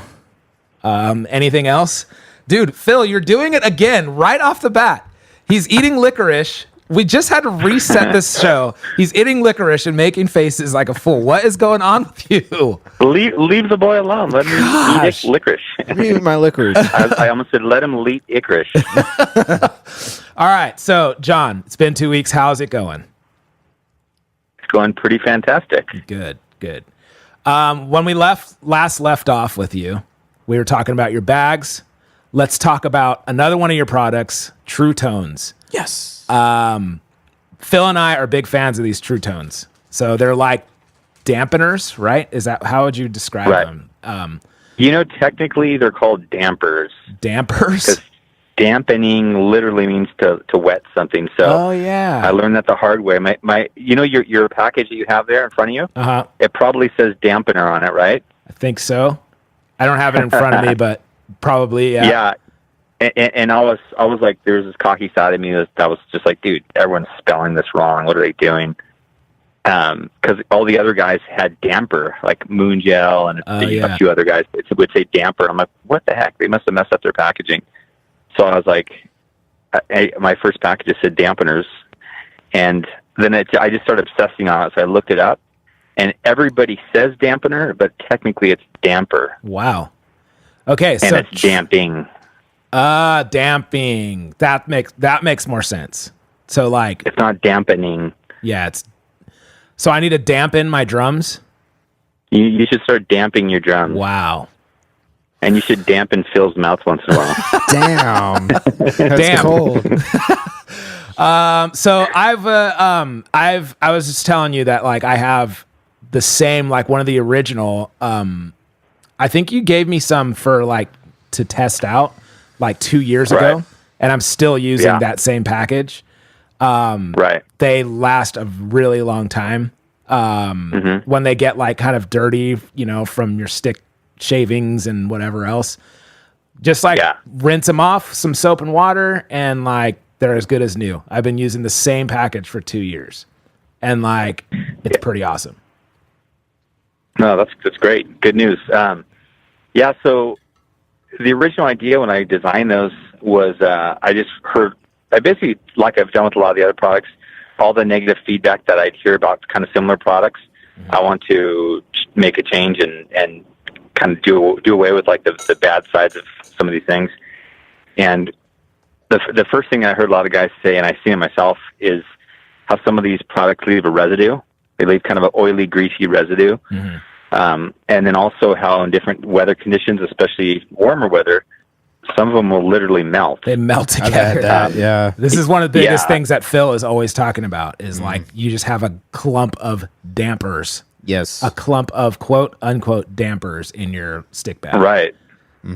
Yeah. So, so there were certain parameters that I had when I was designing these as far as, you know, I want them to be long lasting, reusable, obviously, last a long time, not leave any residue. And then as far as like features, of course, like multiple sizes, so guys don't have to cut them anymore. Yes. And I originally started working with a guy that was a chemist, and they do all kinds of like rubber and gel type products. So I sent him a few different samples of different types of products that were similar to what I wanted, but they weren't really sticky, and they had like kind of like the actual products. It's called elastomer. Or TPE, thermoplastic elastomer. And I told him that I wanted them to be sticky, but I didn't want them to be oily. And so he created this formula for me. And what he told me is there's several ingredients, but the main ingredients are elastomer and mineral oil. Whoa. And the issue with a lot of them is they have a higher concentration of mineral oil, and that's why they're oily, and that's why they don't last as long. But it's a little bit more costly to use elastomer, but I wanted something that was going to stand up. But like you said, you've had yours 2 years, and they're still probably in just about the same conditions when you got them. Totally. So I went through several variations, and we finally got the formula to where I felt it was just right on. And I would send them out to guys like you and other artists to try them out and get feedback. And finally, there really weren't any more changes I wanted to make, so we put them out there, and just been getting really good feedback. We got them in most of the online stores now, and a lot of mom and pop stores. That's cool. And they're moving right along. So yeah, we're stoked about them. Yeah, it's good. I like also that there's a lot of them in a package. That was always another problem where it was like you'd have to get like 2 packages of some of the other companies that make similar products. This one, I feel like there's just enough to like I've used them. I have to use them like sometimes on cymbals, you know, like they can dampen your cymbal. Oh, damp. What is it? Damp. I don't know what the word is anymore. They can like make your cymbals quieter. If you in that context, you say they can damp your cymbals. Damp my cymbals. Okay, so yeah, I've had to use like 2 on my snare, like 1 on my rack tom, like 2 or 3 on my floor tom, and then like 1 or 2 on each cymbal. And like there's plenty to go around, and I still have a few more if I really want to get crazy. So that's cool. I designed them to where they're sticky enough that they'll stick on the bottom of heads or the bottom of cymbals too. Oh, I didn't know. So if you want to quiet down a crash or riot, you can just put, you know, like maybe a small one under there, or a couple, and they'll actually stick. Wow. So I actually I did a review on that on your True Tones. It's on my YouTube page, but it was so funny. There's this like old school guy that like commented, and he's like, I don't understand why these new drummers have to dampen all their drums and take out all the tones. And I'm like, dude, it's a demo. Like, it's a demo. Like, just let it go. And then he's like, let the toms sing, man. And so I go, I'm demoing a product specifically for like this purpose. I go, believe it or not, a lot of different drummers like a lot of different sounds for a lot of different types of music. And then he's like, yeah, well, your drums still sound like crap. Ouch. He's probably sitting behind like a 10-piece, like yellow Pearl reference kit from like 1989. Yeah. With 32 cymbals. No, I went on his page and I looked, and he had like 3 videos, and like 2 of them were of him playing 2 were him playing drum covers of Wipeout. No. Oh my god. Oh. And so I like gave him like a super sarcastic. I'm like, here's an idea. Maybe you make your own YouTube channel and you can do a review on how toms are supposed to sound and stop like trolling on mine. I go, so that I won't have to like respond, take time out of my day to respond to you, and then eventually block you, which I did. And like, I never heard from him again, but I hope I don't see him at NAMM show because I will sock him. Just kidding. Dang.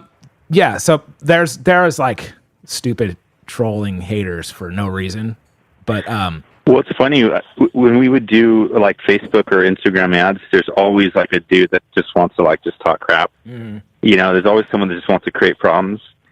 And no matter what the product is, they'll just say anything. And I used to try to like go on there and respond to everybody, and I'll just let it go. I think it's funny. Yeah. People don't really have anything better to do. Like, people are always going to have an opinion about something, but like, I have zero tolerance for like trolling. Like, dude, you want to say something on your account, do that, but you're not allowed to do that on mine. Beat it. Mm-hmm. And that's also, you're trolling on my account. I'll delete like stupid comments, but if you're like continually just being a jerk, you're getting blocked. You don't belong. Right. That's really cool though. I love, like we said, dude, we're stoked on all your products. We use them and they're good. So you probably can't talk about it, but are you doing anything new that you can talk about, or working on anything, or like just pursuing these current products, or like you're always working on something new? Yeah, but as far as I'm doing some products, but they're not drum products necessarily right now. Yeah. That's cool. I kind of am taking a break from the drum industry. I'm still focusing on the True Tones and the cases and stuff, but I think I showed you the bags I'm working on that are more just like general use travel bags called Vita. Yes. So I've been working on those quite a bit. And if you need like somebody to test those too, I mean, yeah, I'm here in SoCal just waiting. No, definitely. Yeah, that's cool. I love that kind of stuff. I love like travel bags and general, like, what are they called? Like day bags. Is that what they're called?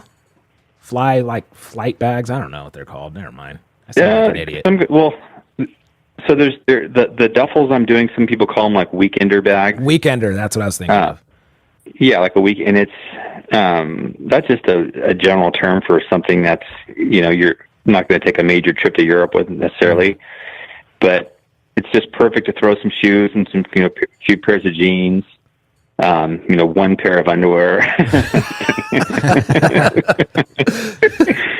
and no deodorant. Yeah, sort of bag.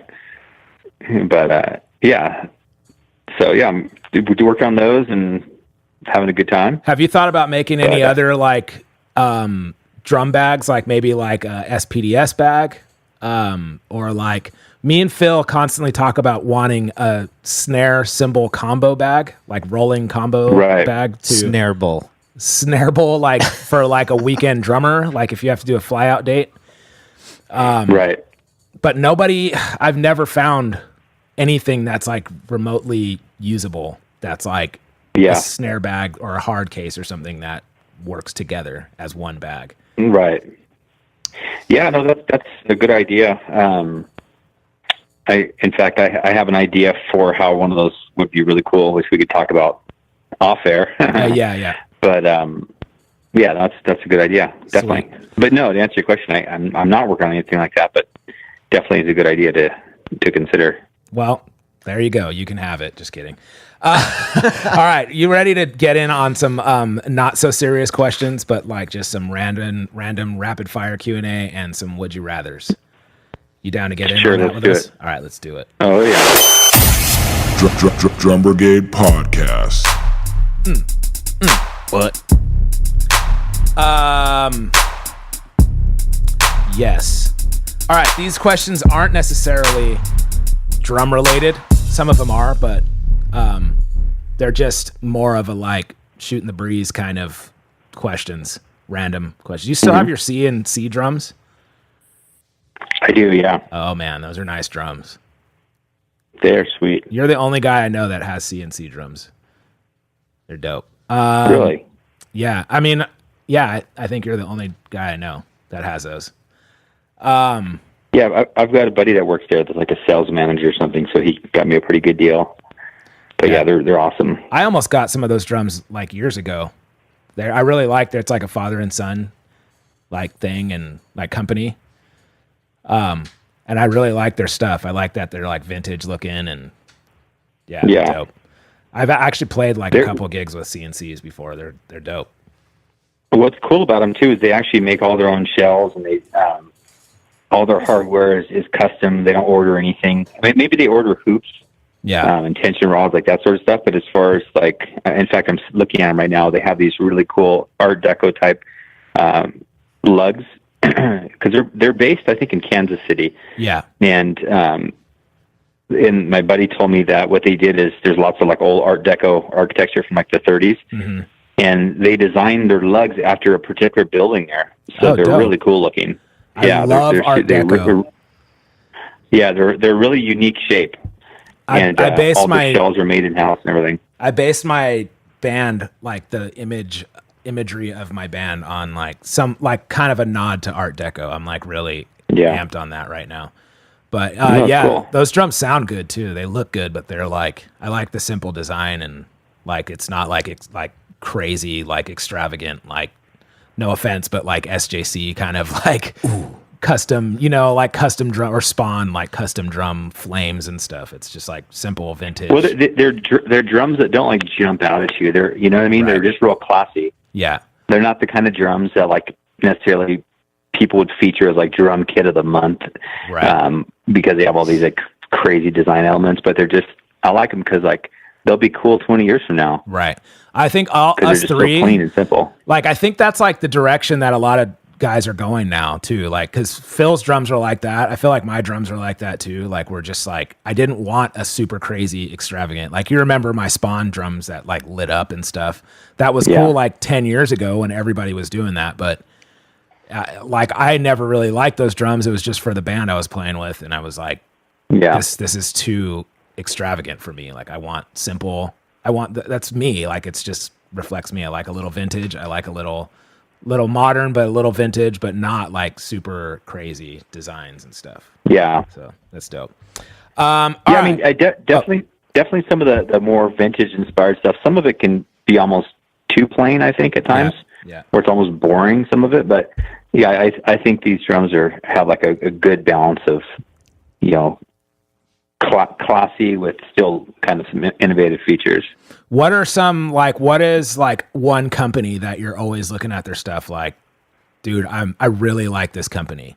Like I do that with like bike stuff and stuff, or like some like drum companies. Like I really like not necessarily drum products, but like for me, like I really like Love drums, Love custom drums. I think those are really sweet. I think they're really nice stuff. And like I like the tackle stuff. Like I think those guys do some cool stuff. What are some products that you really dig in the drum industry right now? You mentioned one, tackle is, I really like, there's a lot of stuff that I don't know if Scott, the owner, would be happy about me saying this, but there's a lot of things he's working on that he hasn't released that are really cool. They're not even necessarily bags. Mm-hmm. And because I had the privilege to go out and visit him back in, I think, February or something, and I checked out his workshop and everything, and he's super hands-on, and I think his stuff is just really cool. And he's the real thing, though. He's like, actually, like, if you meet, I don't know if anybody out there's like met Scott, but he's like very vintage. He looks like a rockabilly kind of guy, you know, like wears like the newsy kind of flat cap hat, you know, and like looks like he wears like overalls and stuff, right? So I wouldn't say like rockabilly though. He looks like a worker from like the 30s. Yeah. You know, he doesn't have like a real flashy look. He just has he's like the real deal. His house is just full of antiques. You know, he's got vintage cars. He's got him. I didn't realize it, but there's a store called Rhythm Traders that's up in Portland, and him and his partner started that years ago. And they're one of the most reputable vintage drum dealers, in the States. Wow. So he has literally the biggest collection of vintage drums I've ever seen in my life. Wow. Like, it's crazy. He probably has, it almost looks like a little museum, but he probably, just as far as snares go, I would say he's got close to 50 or 60 snares, maybe more. Dang. Ludwig, WFL, Slinger, like all these old things. And he knows the history of every single drum. Damn, that's cool. You know, I was asking him, and he was talking about the different badges and the transition badge and this and that. And like, it's rad. But so he's taken his love of like vintage and antique stuff and, you know, married that with some really cool products. But he's cool too, because he's not just stuck on necessarily everything being vintage and being from a certain era. I mean, he likes stuff that's, you know, still innovative and cutting edge, but he really likes a certain aesthetic. Well, I think it's like that company adds, and we got to have him on too, but like that company adds something to the drum industry that's like missing. You know, like there isn't really like a style aspect to a lot of the drum industry. They add like what's modern and even though it's vintage, they add something that's very now and very like hipster, I guess you can say, for lack of better words. But it's like, that's kind of the thing, like outside of the drum industry, people wanting like cool, you know, military style or leather, like messenger bags, or, you know, like you're talking about with your company too, like weekender bags and stuff like that. And I feel like they've taken that element, you know, and brought it to the drum industry, which we do not see out here. Like we'll see maybe one-off bags or something where it's like a cool thing, custom thing or something. But so I think that's why I like them. That's like, it's just, they're like unapologetically just doing their thing, and like it or not, it's cool. You know, like it or not, you don't have to like it, but we're still going to do it. I think that's dope. Totally. Well, I can say, so I visited their workshop, I want to say is like in February, and then I met him in Las Vegas, because they're based in Minneapolis. But then I met him in Vegas at this show called the Liberty Show, and it's all these like artisan guys that make like jeans that are all like handmade and boots and all suits and all kinds of stuff. And then between like, you know, spending some time with him and going to the show, that's kind of really what inspired me to, because I've always liked that style. But as far as like trying to create my own brand, you know, I never really, you know, I thought about it, but never really made a move on it. And then I came back and I'm like, I'm just going to start my own thing. It's not going to have anything to do with the music industry. But I basically created bags that I would want to buy, you know, so that's cool. But now, is there anything, I won't tell his whole story for him. It'll ruin it for when he's on the show. Okay. Now this is a real rapid fire. Are there any companies in the drum industry that you think are like not that cool or like really funny and hilarious? Maybe we can't ask this one. I could just say like 90% of them. That's how I feel too.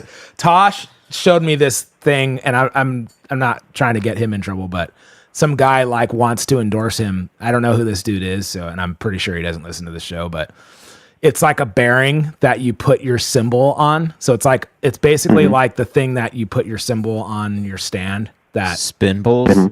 Yes. Yeah. And it's like a bearing that you could spin your cymbal and it just stays. It's like a skateboard bearing. It spins forever. It spins forever. I'm like, what would be the point of that? What I know everybody's doing this whole thing where they're spinning their ride and then playing a beat with like a tsk, dun, dun, gut, tsk. That's whatever, dude. But why this spindle thing? Well, you know what's funny? So there's two different things that I noticed in the drum industry, because I've been working in this industry since like 2006.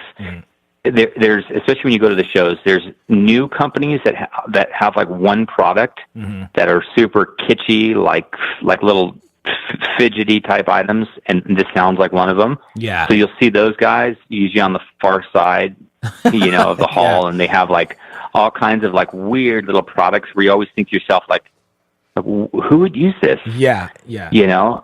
And you see them there 1 year and you never hear about them again. And then you have the behemoth monster companies that have so much money to spend on marketing and stuff, but they just do everything the wrong way. Yeah. There are some exceptions, of course, but I just feel like there's a lot of them that and then you see the owners of the companies, people are making decisions. They don't have style. So it's like, how are they going to know how to make something cool? That's one of my favorite things to do at the show is just like at NAMM show or something, just like walk around and be like, dude, first of all, where are you getting the money to have a booth for this product? Like, but more power to you. I mean, and then some of them stick, like some of them I mean, no offense, but it's like a really great product. Like Big Fat Snare Drum, I would think would be one of those companies. Yeah. But that's like a huge company now. Everybody uses one, and it's like a great product. It's really good. But so I think I get a kick out of it sometimes where it's just like, dude, one of those for me, and like I hope this dude is not listening, and I hope he doesn't take it the wrong way. But like I always thought the drum wallet guy was that guy, but it's actually like a really good product. And he you talk to him, and he's like poured his heart and soul into this product. He really believes that this is a really great product, and I believe it is. It's not a bad idea. It's a great idea, and like it's cool. It's like, no, actually, you've convinced me. I think this thing is dope. But like if just based on like first impressions or whatever, I would be like, what, really, dude? Like this is what you went with? You got a booth here? But then at the end of the day, it's like some of them stick, man. Some of them are cool. So you never know. Yeah. Like who would have thought? Yeah, I've met that guy too several times, and he's just like, he's so. You got to give him credit. He's so passionate about his product. Yeah. And he's not going to bail out until the thing's successful. I mean, maybe it already is. I don't know, but he is just like telling me all the people that have turned him down, and he's like, but I don't care. It's a great product. So I respect him for that, Yeah, that's the same way I felt. His determination is ridiculous. He just so pumped on that thing. So, I mean, I hope he succeeds. Yeah, that's how I felt too. I was like, I kind of want to help him out. Like, I wish I could just help him out more. Like, like he's so passionate about it. But okay, rapid fire Q&A. Jon, based on first impressions, what do you think people would think that you're into? Or like, the question is, what kind of music do you play? But like, what do you think people would think that you do? What kind of, and same thing for us. Like, what do you think people would think of us based on your meeting? So, hey, Jon, what's up? My name is Corey. Nice to meet you. Bam, you're already judging me. What do you think I'm into? And vice versa. What do you think people would think about you? I think people would think that I'm into mountain biking. I definitely would see that. I think they would think I'm into going to trampoline park and doing like parkour. Yes. I would think that they would think I'm into taking naps, which they would be right about that. Let's see what else. What do you think they would think you do for work? What I do for work? They'd probably think I'm a sales rep for like a pharmaceutical company. Yes, I would totally see that. If I'm basing that on first impressions, I would think you are like a Sparklets water delivery guy. Sparklets. Oh, thanks. Or a UPS driver. Aspiration. Man. Definitely. And then I would think that you just work and you like, I would think you're like a family guy. Like I would think you'd have like a surfer wife with like tattoos and like, that she like does yoga in the park with her kid, like in a stroller, like one of those running strollers. That's like the very opposite of Veronica. That's so funny. Yeah. Like a total, like whatever you call it, like yuppie, like wife that goes to like beach yoga with her kid, Right. like in a stroller, and like she's jogging in yoga pants all the time. And yeah, I would be like, just like, this guy's obviously a sparkless water delivery guy for sure.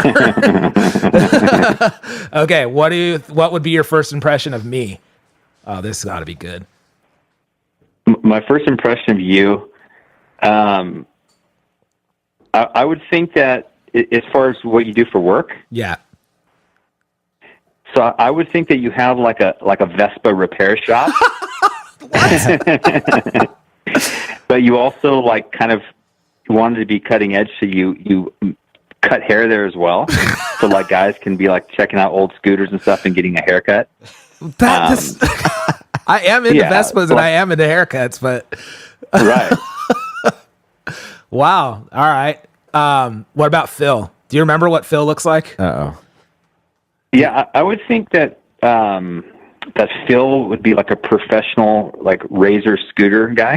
Dang, that makes sense. Like, Spot on. yeah, like I could picture him seeing him at the skate park doing like super crazy tricks on the scooter, and like all these like kids around him that are like super stoked on him. I could totally see that. We thought, like, we did this with somebody else. I forget who, but we were saying that Phil is the guy that, like, he's the acoustic guitar solo guy that's playing at a bar, and you finish your set, and then he's like, man, you guys sound really great. Like, while he's like, getting his guitar out of the case and like wants to talk to you, but he's just super amped on like playing the gig, and you're just trying to get out of there. And he wears like Volcom, like a Volcom V-neck shirt and like flip flops. I could picture him being like a professional high diver, maybe. High diver? Like an Acapulco cliff diver. Like a little Speedo? I think this needs to happen, dude. This needs to happen.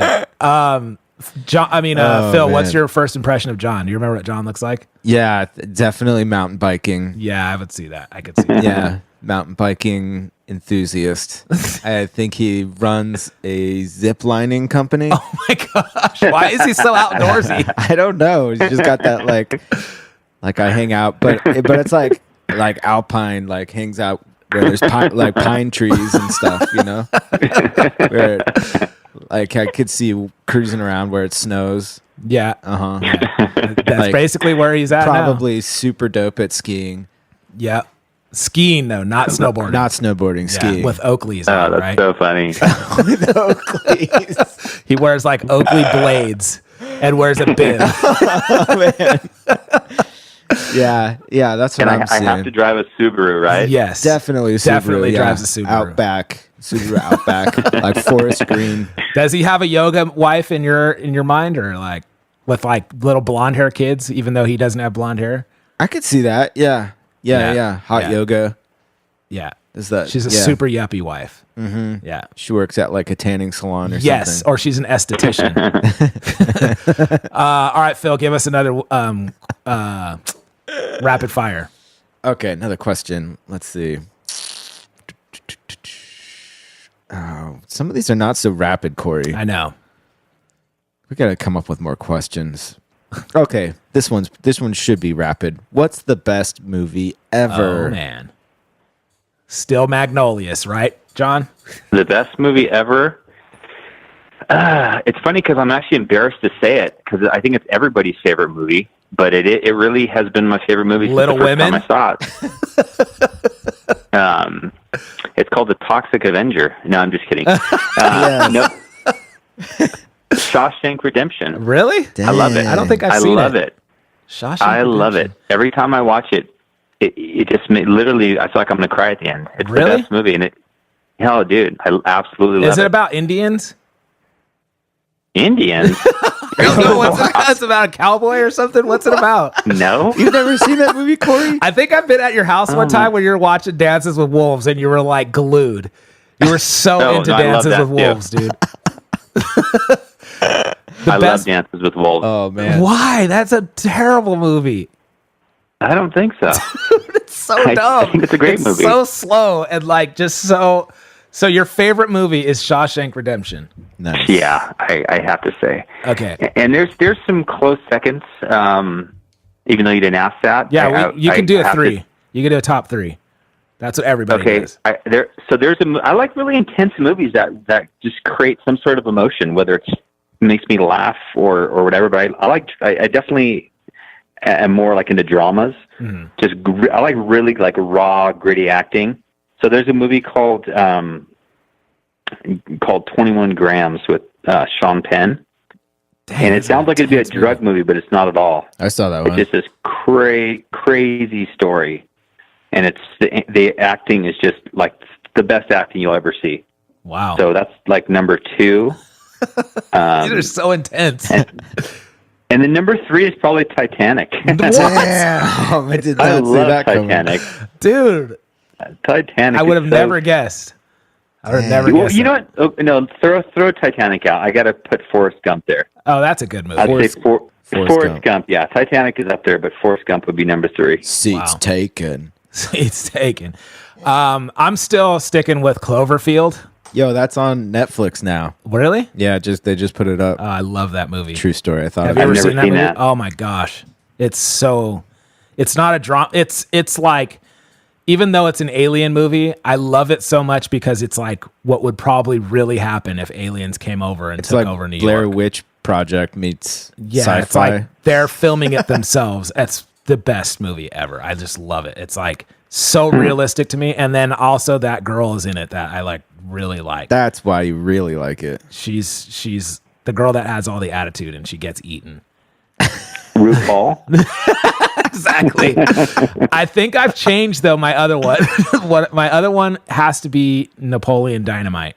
Oh, I've never laughed so hard on a movie. that movie is funny. I mean, when that came out and I saw it in the theater, I was cracking up. I too, laughed I was laughing for 2 hours. My stomach hurt so bad because I was laughing so hard at everything that happened. The best part is when that dude throws a steak at him. The steak. I love that, dude. The steak It hits him in the face. bike. It just smacks him across the face. Yeah. It's funny because every kid, especially if you grew up in the 80s, every kid knew Yeah. that bizarre kid that would wear snow boots Dude, to school, exactly. those kind of pointy snow boots, and I remember those kids, dude. I was telling my wife that when I was in kindergarten and first grade, I went to school with Napoleon Dynamite. There was a kid Everybody did. I couldn't, and he would totally he would wear those boots. He had curly hair. He Totally. He would draw ligers and stuff and dragons and stuff. He was totally him, dude. It's so weird. Those kids all turn out to be super rich. Yeah. Yeah. They start some weird company that's some crazy niche. They tell you what they do and you have no idea what they're even talking about. And they're just crazy rich and super eccentric. Dude, there's always, it's funny. There's those kids, and then you have the jocks. Yeah. And then these were my favorite, especially in the 80s, these kids that you could tell that their parents just kind of didn't care about them very much. Mm-hmm. And they roll up to school wearing the gnarliest metal t-shirts. They have a Rain and Blood Slayer shirt. Yeah. And they're 9 years old and they're wearing a Slayer shirt. They have long hair or they have a full-on mullet and earrings. Yeah.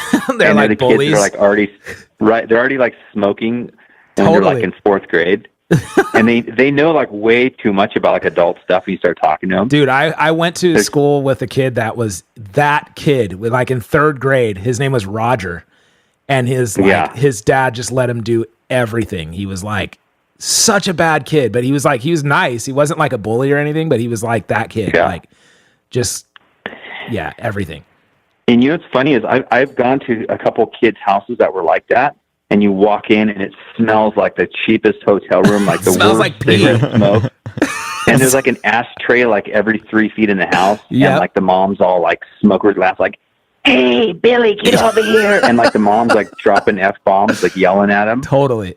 That was and this kid. The parents are screaming at each other, and like the mom's watching like Faces of Death and eating like a bowl of Fruit Loops. Just completely just bizarre. Dude, this kid in and third you walk grade. in and they're totally, and you walk in like middle of the day, and none of their parents are working. Yeah, and they always have like some old station wagon out front, exactly, with like some crazy like political stickers or something.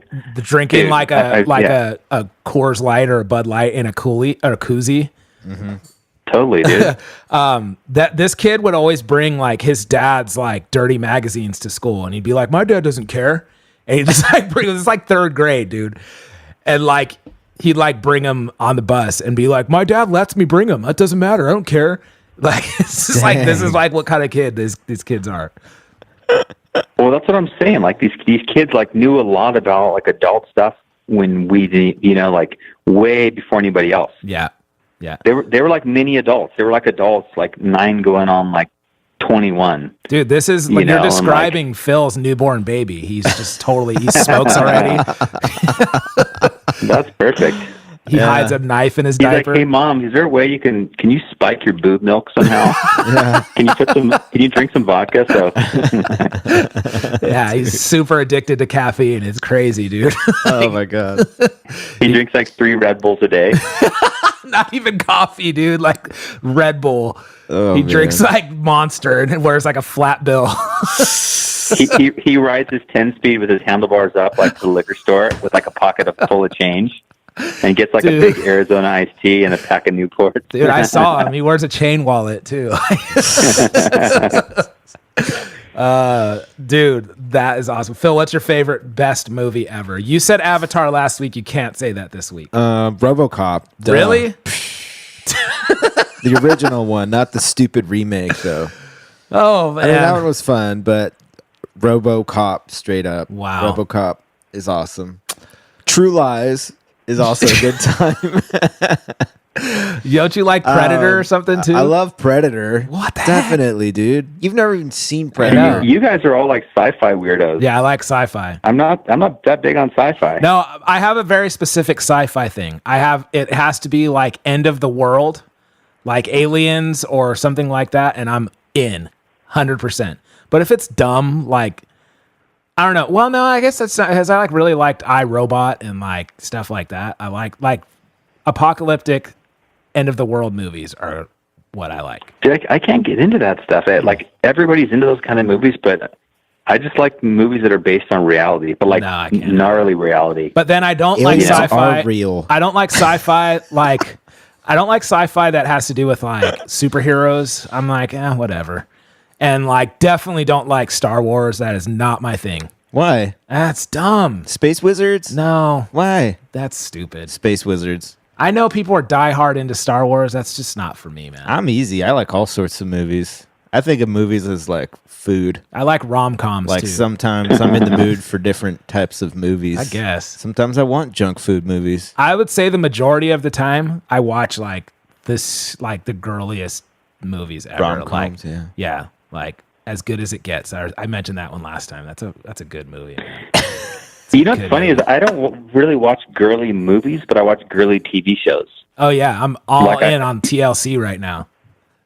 Yeah, like I was like, there's a show called This Is Us. You guys have probably heard of. Like, it's like amazing. It's just super drama and everything.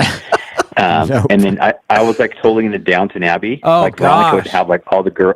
Veronica would have like 7 or 8 girls come over. I'd be the only guy like hanging out. I can't do that. Abbey, no, I can't. drinking tea and eating like muffins.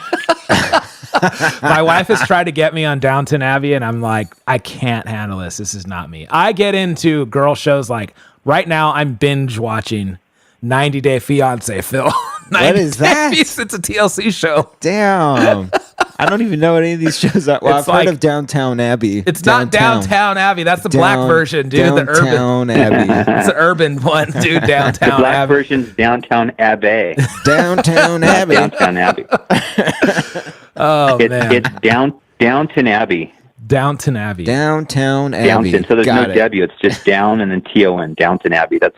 It's the name of their estate. It's okay. So Downton Abbey is one of those shows where I heard everybody say, "Oh my gosh, it's such a great show." Mostly girls, of course, but and I'm like, I want to check it out. And Veronica wanted me to watch it with her, and I started watching like the first one. I went through half of it, and I'm like, I just cannot get into this, So I decided, I'm going to try it one more time.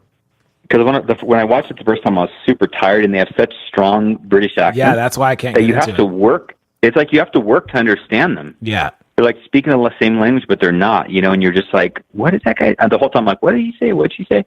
But anyways, I watched the first one again, and I was like, okay, that was actually pretty good. So I watched the second one, and then after you kind of become attached to certain characters, then you're like, okay, this is a really good show. And then you're just sucked in, and you're like waiting like for every week, whatever day it was on. Like, oh, dude, when's Monday evening coming around? You're fiending for the show. So I just can't get into it. I can't get past the accent. It drives me nuts. You got to turn the subtitles on. Yeah, but then I don't friggin' everything with subtitles on. I can't handle it because then I'm reading it and I'm not even watching the show. I'm just the reading best. It. Well, part of it has to do with having kids. Hey, have you ever gotten into watching a Korean drama? There goes my Korea. That's like another whole new level. Me and Summer got into this Korean drama called Boys Over Flowers. And it's like, you have to read everything because it's in Korean, but we were hooked on it. We were so hooked on it. One of the first movie I ever watched with my wife was Old Boy, the original one. Have you guys seen that? Heard of that? Have you seen Old Boy? Oh, it's effed up. I think it's Korean. It's super Really? effed up. Yeah. You got to see it. It's really messed up. I know they're super dramatic. Yeah, they're so like dramatic. Crazy acting, just like there's a lot of crying, violence, gory violence in it. And Sometimes they go nowhere though. Sometimes it's just like you get caught up in the stories and like, oh, he's mad at her for this reason or that reason, but then they just start going nowhere where you're like, okay, now they're just like, this isn't even part of the story. They're just letting it. They're just continuing it on season after season. It's dumb. That's funny. Okay, would you rather? Drum Brigade.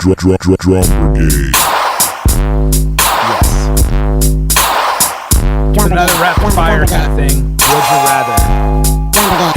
Drum Brigade. Okay, John, France or Germany? Yeah. France or Germany for sure. Same here. Yes. France or the UK? UK. Oh. Yeah, I think the UK. See, you're like me. I will pick pretty much anything over France. Although last time I went to France, I loved it. All right. Give us one, Funky Phil. Camping or hotel? Ooh, that's a good one for him. I'm pretty sure it's camping. That's a hard one for me. Based on your first impression, I'm pretty sure it's camping. Yeah, you got a Subaru Outback. It's glamping. Do you guys know what that is? What? Yeah. I've been camping with you, and you guys were glamping. What's glamping? It's short. It stands for glamorous camping, which basically means you're in like an RV or a trailer. So I don't like tent camping. I like camping, but like a yuppie, where you basically stay in like, an RV or just. I like to be comfortable, but I like to be outdoors. Summer and I. So I would say glamping. Summer and I went camping with them in Yosemite. It was pouring down rain. We were in a little tent, freezing our butts off. Oof.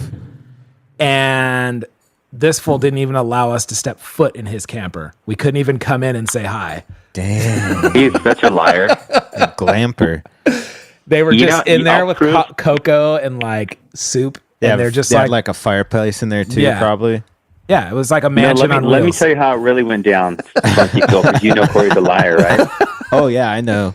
He's the biggest liar around. Check this out. So we roll up in this RV that we rented, and Corey's like, "Hey, you're such a yuppie. Look at you, dude."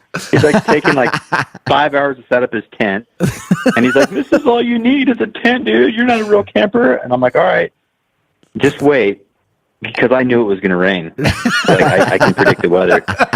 And so we're sitting there, and then evening comes, and this little bee is like standing in the tent, shivering like a dog, dude. He's literally shivering, and he looks over at me with like puppy dog eyes, and like a tear rolls down.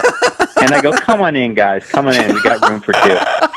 So they came into our RV, and we busted out Uno. We started playing Uno. We did. Dang. And I was getting frustrated because they didn't want to explain the rules to me. Like, we're trying to play. I forgot you couldn't figure out the rules of Uno. Because I'm like, they were like, it's easy, dude. You just do this and that. I'm like, it's got to be deeper than this. There's got to be more to it. And they're like, no, it's not. And I'm like, a game has to have more strategy to it than what they're explaining to me. So I just kept trying to figure it out. And they'll just go. I'm like, hey, you're a guest in my RV. And then we got kicked out. I'm like, I'll throw you guys back out in the rain if you don't pipe down. Dude, Damn. I went on a hike on that trip, dude, and like it was raining and I was wearing a parka and like work boots as hiking boots. And I came back and I was drenched and it was freezing. I was like shivering and freezing. And I had to go he convinced me to buy like a yuppie Patagonia jacket. Ooh. But I still wear it every day and like I get compliments on it. So I like love it. now. Yeah. It's not very ska, that jacket. It's not very ska. It's not very ska. I knew you'd like that. Dang. Dude, honestly. That's why I'm like, hotel. Yeah. F all that noise. Just go to a hotel. Someone else washes the sheets. That's true. Fresh towels. Free soap. That's not camping. You don't have a fire. That's why I use it's camping or hotel. And I say hotel. I like camping, but I like hotels too. It just Hotels depends can on have fireplaces, Nah, it's like a suite. a swimming pool, a I jacuzzi. think what's cool about hot But tubs. what's cool about what I described, where you're camping, but you're kind of doing it like with, you know, geared out with an RV or whatever, is you're not going to find a hotel where you find campsites. You know, campsites you're like in the thick of the woods or whatever. Yeah. So you're kind of in that. It's like the best of both worlds. So you're super comfortable because a lot of these. I mean, you can buy like full-on Tempur-Pedic beds, and you know, you turn the temperature to what temperature you want, and you can play music, and they have awnings. I mean, these things. Some of them are so tricked out, it's ridiculous. I've seen ones that have like hot tubs in them. I mean, glamping sounds up my alley. It's fun, dude. I want to go It's glamping. cool. I mean, my parents that's what they live like. They live as glampers. It's true. Yeah. But like, I don't know. There's a time and a place for it all for me. I like glamping and I like hotels and I like camping. I like everything but camping nowadays. Just traditional camping, I'd say. Your I yoga wife. Yeah, trust me, I like a nice hotel. Yeah, me too. You know, if it's got like, we had an anniversary last year, and I took Veronica to this place that was down. It was just some super fancy hotel. I got a deal on it, and it like I walked in and immediately I felt uncomfortable. Like everybody's wearing like just this, like people are walking like midday like on the beach with like Versace slippers on. Oh boy, you know, and like just gold and chrome emblems like everywhere you look. Yeah, like big My kind of shiny people. Gucci belt buckles and my kind of people. Totally. And I was wearing like flip flops or Nikes or something, and I rolled in. I'm just thinking like everybody's looking funny at me. So we, you know, it was so fancy. Like we felt awkward at first, but then we got to our room, and it had like this view of the coast, and literally the bathroom was like the size of a bedroom. It was just insane. Wow. It was so nice. I'm like, dude, I could get used to this. But it was nice as like a treat. Yeah, You know, it's one of those things where like they were telling me, yeah, there's people that come here like from like, you know, United Arab Emirates or whatever. They're so rich they'll stay here for like 3 months. wow.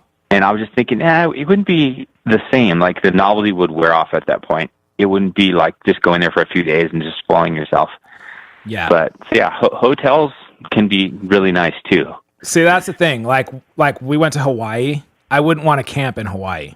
Like I want to be like we stayed at my wife's parents' like timeshare. It was like a resort on the beach with like dope snorkeling and a nice pool, and loved it. I don't know if I'd want to live there though, but like I definitely don't want to go camping in that situation. But if I go to Yosemite, I'm not trying to stay in a hotel. Like, Yeah. I want to camp there. See, Phil, you just gotta you gotta choose which one. Okay. Football or football? Football for sure. Oh man. I'm gonna go ahead and choose neither. Wait, hold on. Are you talking about the pronunciation or the actual? The actual sport. Oh yeah, football. The only thing that I like is when they're tied and then they go into overtime and then they just get to kick the goal like at the goalie. Penalty shots. Yeah, I just like that, and that's it. The other time I'm like, why are these fools just running around so much? Just make a goal. And use your hands. They have to work hard for the goal. Why not just use your So hands? There's just a lot more foreplay in soccer. I guess. Till you score a point, It's not like, well, actually football is not super high scoring either, like basketball, but yeah, soccer. But you know me, dude. I'm not really into sports, so I don't. Me either. I almost want to say neither, but if I had to pick, it would be football. Yeah. I'm not into sports at all. I like cycling and motorcycles, so I don't really know anything about either. All right, I think that's going to be it for today. Cool. Yes. Have you ever heard of Jeff Endyke? Yeah, I have. Oh, I love Jeff. We love. I'm always working on that thing. Dude, we love Jeff Endyke so much. He's like our favorite drummer. There goes my career. John, thanks for coming on. Sure. So how can people check out your stuff, reach out to you?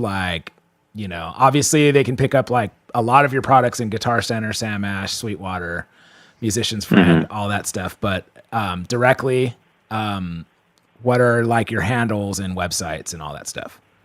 Just Revolution Drum. Instagram or Facebook, yeah. Okay, and then Vita is your... Vita, Vita. Vita, okay, is your non-drum product stuff.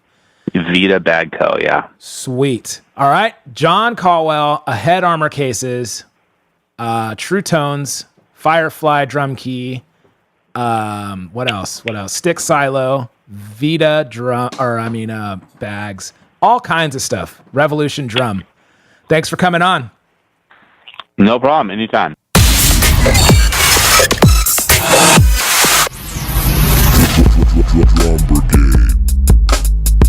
Yeah. Jon Colwell. Yeah. I don't think that's a cool interview because he's behind the scenes. A lot of people don't know him. He's not a famous guy, but a lot of people know his products. Mm-hmm. A lot of people use his products and don't even know. I need to get some more True Tones, dude. Bro, I lost him. I lost so many. I think we're going to do a giveaway of True Tones on this show. So I want to know, let me see here. Camping or hotel? Okay, camping or hotel and why? And we'll decide whether you get some True Tones or not. Yeah. All right. True Tones for free here on this show, the Drum Brigade podcast. It's been real. It's been 2 weeks. This is a long episode. Yep. Funky Phil is crazy with a burnt arm. He keeps acting like he's going to lick it. He's flipping off. Innocent licorice because it's black. What? Not true. He definitely That's is. the only Don't part let him of this fool you. licorice I like. No. Is the black part. He loves the rest candy. of it. He loves the white part. Sucks. He hates the black part. He's flipping it off. Get out of here. He's calling the police on it. This show is crazy. You are a liar. John's right. You're a great big liar. Dude, me and that fool go back so far. We've had fights. We've had Uno fights. We've had Uno fights. We've bickered at each other. We've talked crap on each other's companies. But at the end of the day, I think there's a lot of respect and there's a strong friendship there. He's a good dude. Yeah, I like John. He's he doesn't. He's got to take me ziplining though, or mountain biking. I've never been ziplining, dude. I have. I went ziplining in the Philippines. Damn, that's dope. And I think I went somewhere else too. I don't remember where else I went. I've definitely been more than once. You have such an extreme life. I know, man. I live it, Phil. So extreme. Live it. That's where you get those damn tan lines. Those tan lines are from hard work. You say it's from cycling, but I know. It's just from tanning beds? It's from ziplining in the sun everywhere. You don't even have a car. I'm as literally as white as you, when I'm not wearing my shirt. You're what? Playing downtown? Hang on a sec. I'll zip right Downton. I'm playing Downton. All right. It's the Drum Brigade Show. It's been Jon Colwell in 2 weeks of episodes. It's Phil's burnt little friend on his arm. It's black licorice. It's Corey's tiny hands. Corey's tiny hands. It's weird songs that George Michael sings about pedophiles. Yeah. It's a weird show, man. It's a weird show, but we finally accomplished it. It's the Drum Brigade Podcast. Show number 18. Oh yeah, oh yeah, oh yeah, oh I don't like your music. I don't like your style. Give away your cheap tricks and wash away your smile.